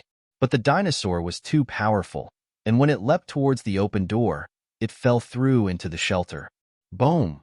The blue dinosaur landed on the tiled grounds below, shattering the stone. With its eyes still fixed on Chu Lanchi, it roared, got back up, and tried to bite her. Stop! Stop! Stop! Han Sen called out, as he desperately pulled on the dinosaur's neck. He didn't dare fight the dinosaur, as he didn't want to incite its ire anymore. If things turned dire, he could escape with his Super King spirit, but the same could not be said for Chu Lanchi and Chu Ming. They'd most likely be slaughtered. The dinosaur, thankfully, understood what Han Sen had commanded it. Its pursuit of Chu Lanchi came to an abrupt stop, and all it did was growl and stare at Chu Lanchi with its wild blue eyes. It was very hostile. Relax. She's a friend of mine. Han Sen touched the dinosaur's neck and signaled for Chu Lanshi to retreat further. Roar! Chu Lanshi did as she was bidden, and when she started to move again, the dinosaur boomed out a growl. Quickly, Han Sen then comforted it by stroking its neck.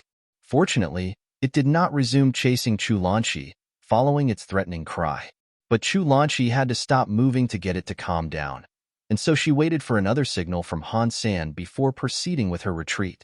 The blue dinosaur continued to growl and stare at her, and slowly, she pulled herself away from the scene. When she was out of its sight, she hurried towards the spirit hall. If it came after her again, she could quickly hop into the teleporter and return to the Alliance. Han Sen was relieved Chu Ming was not present. If he was there, he imagined things could have gone much worse. The dinosaur did not look as if it feared the shelter anymore, and it explored the area with a keen eagerness and interest. It was particularly attentive to the bones that lay about the area. Han Sen säghed. While it poked about, Han Sen decided to go see Chu Lanshi in the spirit hall. He told her to return to the Alliance for a while, and to get in touch with Chu Ming and tell him not to come back for a while either. Han Sen didn't have much time to explain, but she understood every word and quickly departed. Just as Chu Lanshi left, the blue dinosaur entered the hall. It bit Han Sen by his armor and dragged him out. The dinosaur's intelligence seemed rather low. It didn't seem to understand what Han Sen wished to tell it in full, and it couldn't explain itself very well either. Unsure of what it wanted, Han Sen followed the creature until it stopped next to the bones of a certain creature. There were many bones and skeletons all about, but Han Sen never really paid them much heed. Their presence in the shelter did not interest him. Now that the dinosaur had grabbed him to take a look, he had no choice but to comply and feign curiosity. But compared to all the other bones in the area, the one he was pulled to was unique. It was smaller than the others, around the size of a car. The bones were black and dried out. From what Han Sen could tell, it looked like some sort of saber-toothed tiger whose composition of flesh had long since submitted to the passage of time and rot. They were just ordinary bones. There was nothing particularly remarkable about the dusty skeleton. But the dinosaur then pointed at Han Sen and then pointed to the skull. It stood a few feet away, though, not daring to get too close itself. "Are you asking me to open the skull for you?" Han Sen eyed the blue dinosaur strangely. The blue dinosaur did not seem to understand Han Sen, and instead just nudged him closer. The blue dinosaur took a few steps back, as if it was afraid of something imminent. Is there something dangerous inside this creature's noggin? Han Sen cast his Dongxian aura to inspect the skull for a life force. There was nothing alive in there, and from what he could tell, it was indeed just a skull. The blue dinosaur, seeing that Han Sen wasn't moving, roared at him. Han Sen frov ned. There was no danger, but the way the dinosaur was behaving was so strange. Where he was once certain no danger lurked, now he wasn't so sure. He actually found himself wanting to fall back, but the dinosaur wasn't having it. It used its head to keep nudging Han Sen closer to the skeleton. Han Sen thought this wasn't very fair, but if there had been something inside the skull, it should have emerged from there by now. There was a hole inside the eye sockets, and with the unhinged jaw, it was impossible for something to have gotten trapped inside. Turning back to look at the dinosaur, he was roared at again. The tone of its screech was different this time, as if it was getting impatient. Gritting his teeth, Han Sen stepped over to the skull. Although there was no apparent danger, there was indeed something inside it. Taking a closer look, Han Sen saw a bone that looked like the arm of a human. Its color was slightly different than the rest that were there, as it was very white. Han Sen hesitated at first, but ultimately decided to pick it up. After picking it up, though, Han Sen realized the arm did not come from a human after all. It was heavier than steel, and seemed to weigh 1,000 pounds. Not expecting the weight, he failed to pick it up at first. With a firmer grip, Han Sen managed to pick it up and noticed how it was a bit yellowish and discolored. In fact, it looked like jade. Han Sen, looking at the bone, could not tell what creature the arm once belonged to. And aside from its incredible weight, there was nothing remarkable about it. The blue dinosaur, seeing the bone in Han Sen's hand, seemed to desire it greatly. It was a little afraid of it at the same time, though. Han Sen was sure the dinosaur wanted the bone, But after going around the rest of the shelter in search of a similar bone, he was unable to find another that was like it. Why was this bone in there, all alone? Where did it come from? Han Sen was very confused over this conundrum. The dinosaur's interest was only suppressed by its fear. It stood behind Han Sen, wondering if it should approach. Observing the bone himself, Han Sen couldn't note anything particularly remarkable about it. With no value to himself, he just decided to throw it to the dinosaur and say, "This is what you wanted, isn't it? Take it. It's all yours." The blue dinosaur jumped away about 50 meters to hide behind the worn architecture of the palace. Its eyes were fixed on the bone. Han Sen thought to himself, its intelligence is very low, indeed. Doesn't it have a brain in that thick skull? But then, another thought struck Han Sr. Maybe that's a good thing. Perhaps because it's dumb, it'll be easier to control. I learnt my lesson with the fairy. I could never properly control her, and that was because she was too smart. Thinking of this, and then looking towards the scaredy cat dinosaur, he felt a little better concerning the circumstances. Han Sen was still a little weak in the grander scale of the third god's sanctuary. If he could use the dinosaur as a fighter, things would become considerably easier for him. Han Sen then started to ponder why it seemed so friendly to Han Sen, and yet so hostile to Chu Lanchi. Chu Lanchi was a pretty girl, so he was surprised to see the dinosaur take a liking to him and not to her at all. Am I just too handsome? Am I so handsome even creatures fall in love with me? Han Sen pulled out a mirror and looked at himself from all angles, coming to the conclusion that his hypothesis was most likely correct. The dinosaur started to slowly emerge from hiding. Despite its distance from the bone, it still looked utterly terrified. What should I call you? Wang Kai, maybe? Yes, that sounds good. Han Sen smiled and picked up the bone, continuing to say, Wang Kai, it is only a bone. Come here or I'll eat it. Han Sen pretended to bite the bone, but it did not incite the reaction he hoped to receive. The dinosaur remained where it was, unmoving. Han Sen started to harbor doubts over his initial belief that it'd be easy to command the creature. It was not only dumb, but a scaredy cat, also. Looking at the bone, Han Sen knew he couldn't eat it. There was no meat, and it was incredibly tough. The blue dinosaur continued to watch from a distance. Still hoping to get a reaction, Han Sen decided to place his tongue on the bone and give it a lick. Oh yeah, it tastes so good. Wang Kai, get over here. It's as safe as this thing is succulent. Han Sen smiled at the dinosaur as he spoke. The dinosaur, seeing Han Sen lick the bone, carefully came forward. After Han Sen's lure, it made its way over to where he was. The dinosaur joined in with Han Sen, using its own tongue to lick the bone. Soon after, all semblance of the dinosaur's fear had gone, and it licked the bone with a great appetite. That's right. Han Sen smiled, as his mind mulled the ways in which he could use the bone to make the dinosaur obey his every command. But then, the dinosaur opened its mouth and bit on the bone. Hey, don't eat it all. Save me some. Han Sen didn't want the dinosaur to consume the whole bone at once, as he needed some of it to lure and teach the creature. The blue dinosaur cared little for the command, though. It merrily chomped away at the bone until it was down its throat, not saving any for Han Sen. As Han Sen's heart sunk, the dinosaur roared to the sky in delight of its meal. Blue fire spewed out of its mouth like a geyser, which then fell down to wrap beast up in a blanket of blue flame. A second later, it was entirely enveloped in a scorching blue bonfire. The heat was intense, and the brightness was too much. Han Sen couldn't even open his eyes to get a good look at what was happening. Feeling the power in those flames, he made sure to cast his Dongxian aura to inspect it. All he could see, however, was a blur. Fortunately, the blue spectacle did not last for long. Soon after, the flames subsided, and as the ribbons of fire shrunk, so too did the dinosaur. When the flames were only a meter high, the dinosaur had grown too small for Han Sen to see. Did the bone make him grow smaller?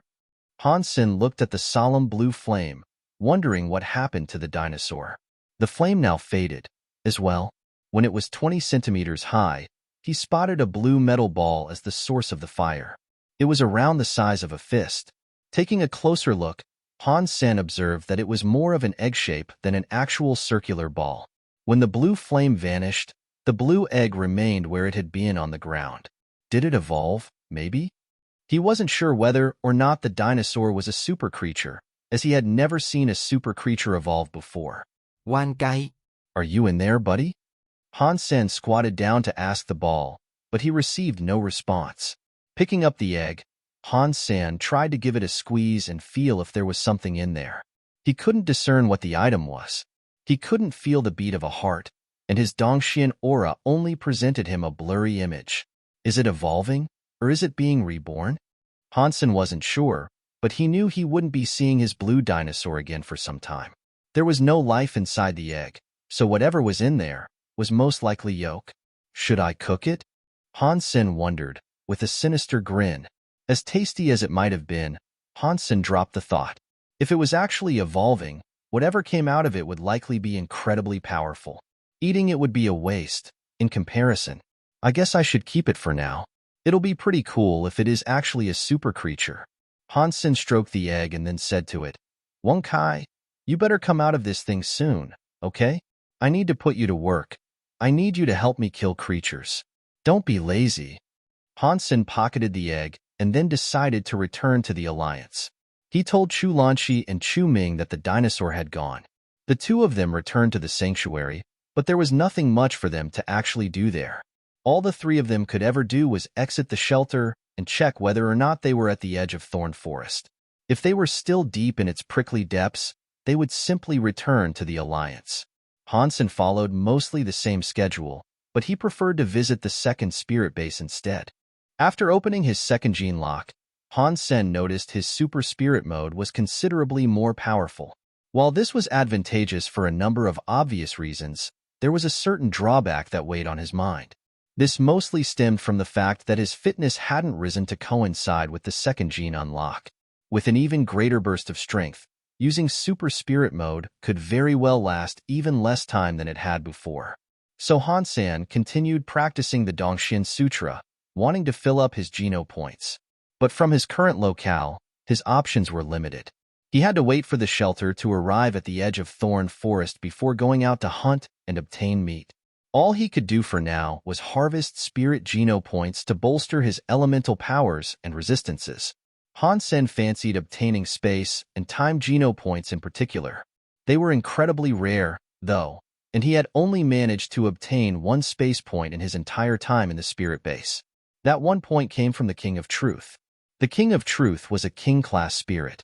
Out of all the squire, knight, aristocrat, and royal spirits he had fought, he had not managed to obtain a single space or time Geno point. Can these two elements only be obtained from king spirits? Han Sen entered the second spirit base and drove his island to the nearest island he could see. He was unranked there, so he did not care who he opposed. Freely, he challenged the first he was able to. Han Sen was naturally better than king spirits, so it did not matter who he challenged. There was nothing for him to be afraid of. Are you the king? The spirit, seeing Han Sen approach, stood where he was as a frightened grimace fell across his face. Yes, I am. You have heard of me, then? Han Sen did not immediately begin a battle and decided to talk to the spirit first. Of course. Everyone knows who you are. I admire you a great deal. The spirit, like before, did not want to fight. Graciously, he offered Han Sen a spirit gene. Unfortunately for Han Sen, it was a fire element gene. He had already maxed this statistic out, so there was no need for him to kill the spirit. When Han Sen declined the gene he was offered, the spirit looked very disappointed. But quickly, news of the king's arrival in the second spirit base made the rounds. Many spirits drove to meet him, offering up their spirit genes. Han Sen was able to just pick and choose those that he wanted. If humans learn of Han Sen's fortune, they'd all be incredibly jealous. Traditionally, humans were only able to obtain spirit genes by signing contracts with spirits. If they did not sign contracts with spirits, gathering the genes would be impossible. Aside from trading with spirits, there really was no other way. Normal high-class spirits would not give out their genes to humans who had not signed a contract with them, and this was especially true of king-class spirits. No matter what they were offered or the service that was provided to them, they would never give a human a spirit geno point. What Han Sen was able to do, and the amount he was able to receive freely, was something beyond the realm of human fathoming. Soon after, Heavenly Empress learned of the king's arrival in the second spirit base. That was quick. He has already opened his second gene lock? The King of Truth frowned. The king is very talented, you cannot deny that. He has perfect genes, ones befitting an emperor, Flower Empress said. If anyone is able to beat him, there is only one person I can think of. He resides in the second spirit base too, Heavenly Empress said. You mean Phoenix King? The King of Day's eyes suddenly turned white as he looked at Heavenly Empress. Heavenly Empress said, he is not an emperor, but he is the offspring of two king spirits. What's more, he has Phoenix body. That makes him immune to physical attacks. If anyone will topple the king's winning streak, it will be him.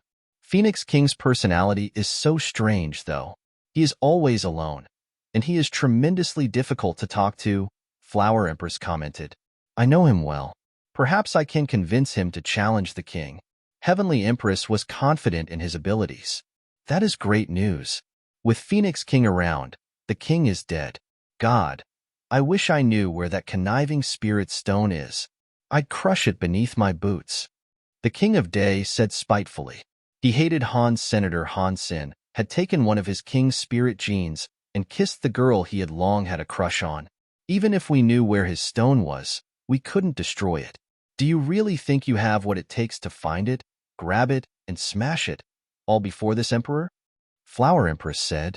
He has offended all the king's spirits in the third god's sanctuary. No emperor would be able to withstand the wrath that will be brought down on his shelter, the King of Day explained. Who would ever want to offend an emperor, just so they could get a hold of a king? And what's more, it seems likely the king himself will become an emperor one day. If you failed, congratulations. You would have two emperors for nemesis. Only idiots would subject themselves to such torment, Flower Empress rebutted. Why are you speaking in favor of that asterisk shoal? The King of Day now started to look angry. Flower Empress was hit with a sudden shock, and so she said, I'm only telling you cold, hard truths. I'm not saying anything to protect him. Stop arguing, you two. I will open my second gene lock and consult Phoenix King about these matters.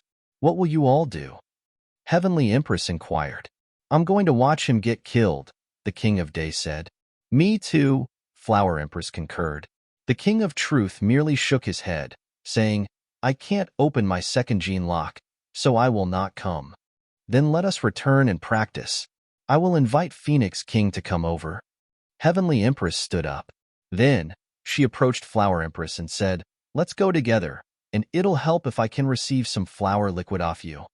Heavenly Empress left with Flower Empress, and after they were out of earshot of the others, she asked, So, you have a crush on the king? Flower Empress blushed and said, Is that a bad thing? Heavenly Empress smiled and replied, It is not bad, no. But since no one has yet learned his identity, you shouldn't get your hopes up about any future hookup. I am not hoping for anything. He is powerful, that is all. It impresses me a great deal, Flower Empress explained.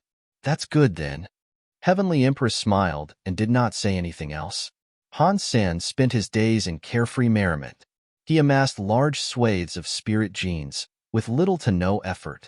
And as fortuitous as this was, it did make him feel as if there were no king spirits around. He thought it was quite strange. He had spent many days there, but had not been challenged or approached by a single king spirit. As such, he didn't obtain a single king spirit geno point. It was almost as if they were all avoiding him. How am I supposed to get more king spirit genes if things continue in such a way? Han Sen looked at his rank, noticing he was just below 100,000.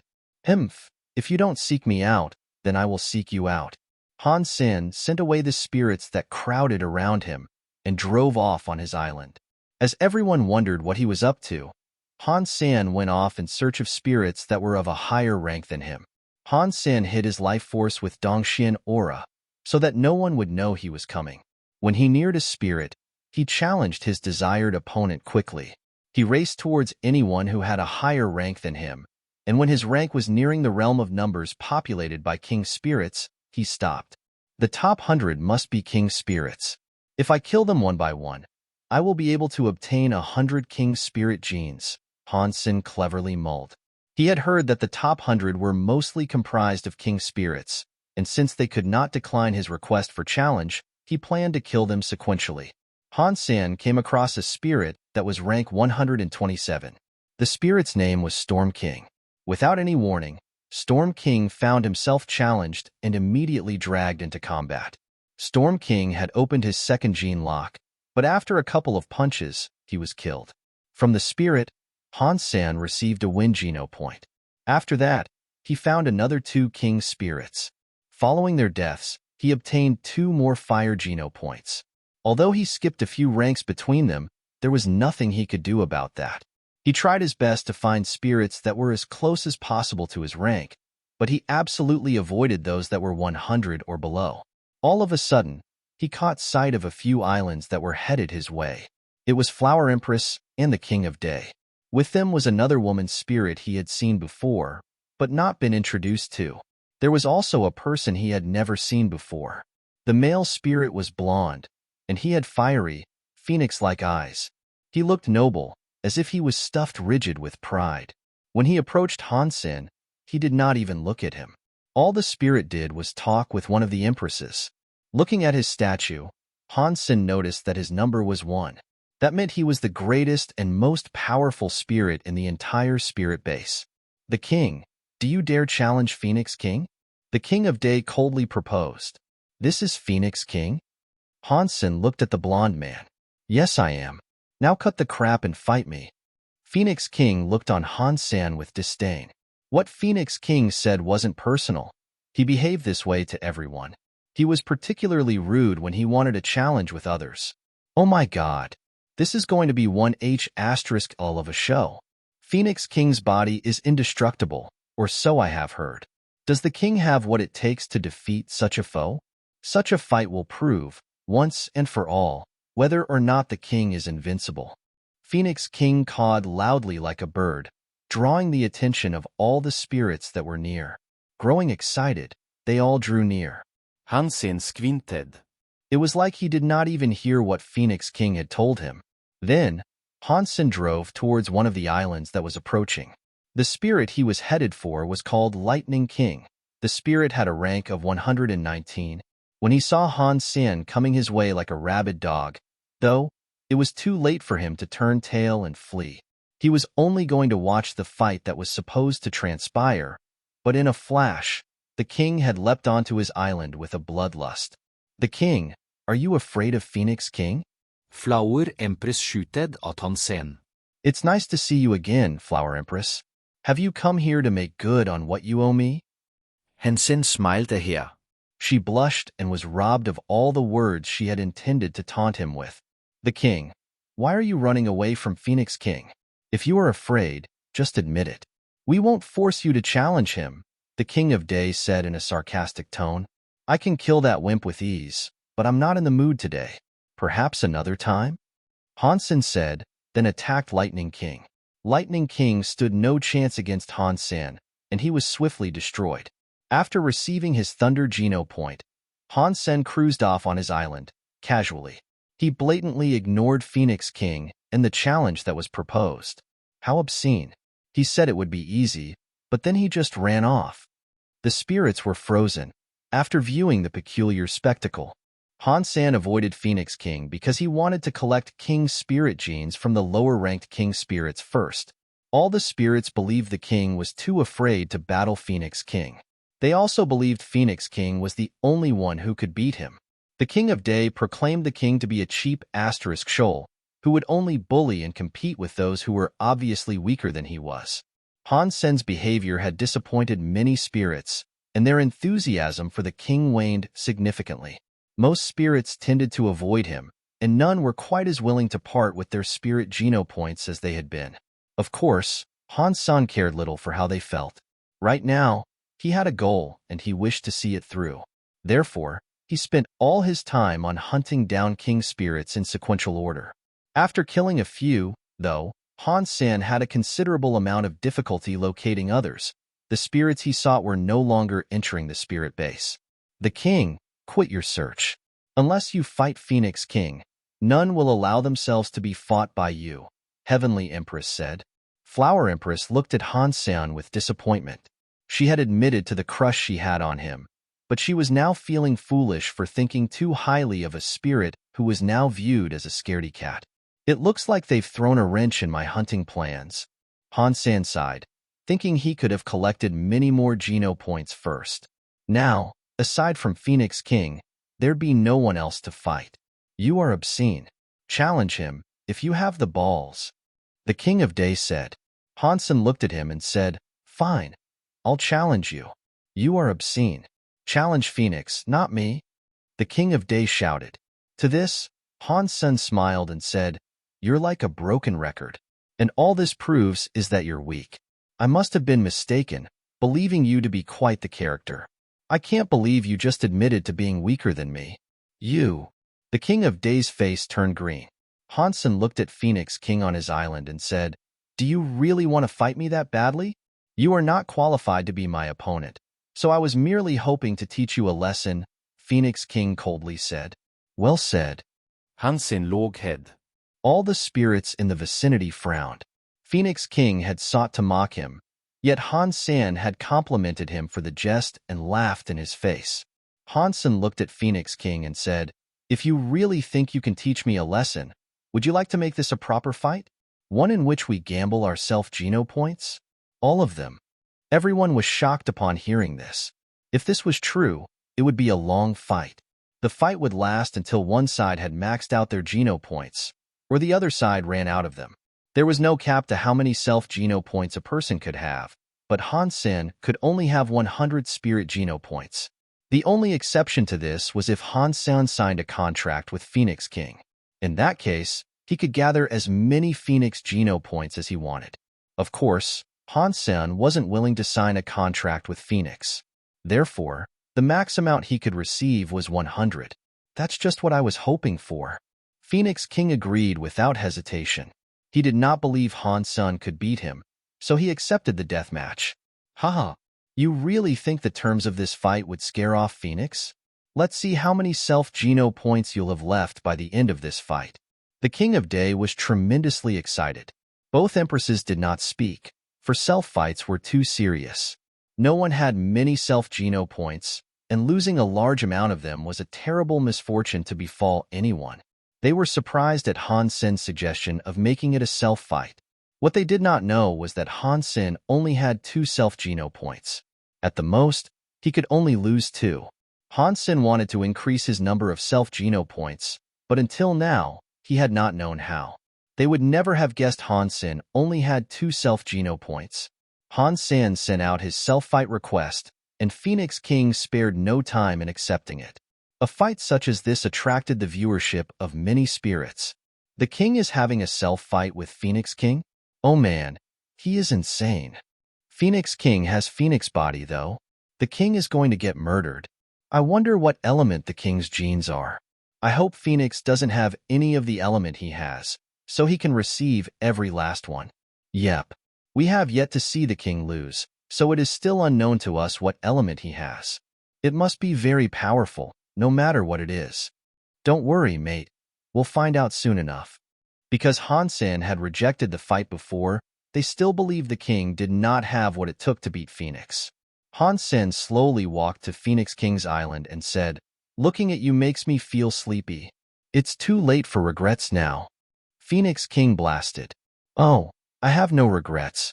It's just the thought of killing you 100 times will be so boring and tiring. I hope I don't fall asleep before we're done. Hey, here's a thought. How about I annihilate you once, and then you commit suicide 99 times to spare me the trouble?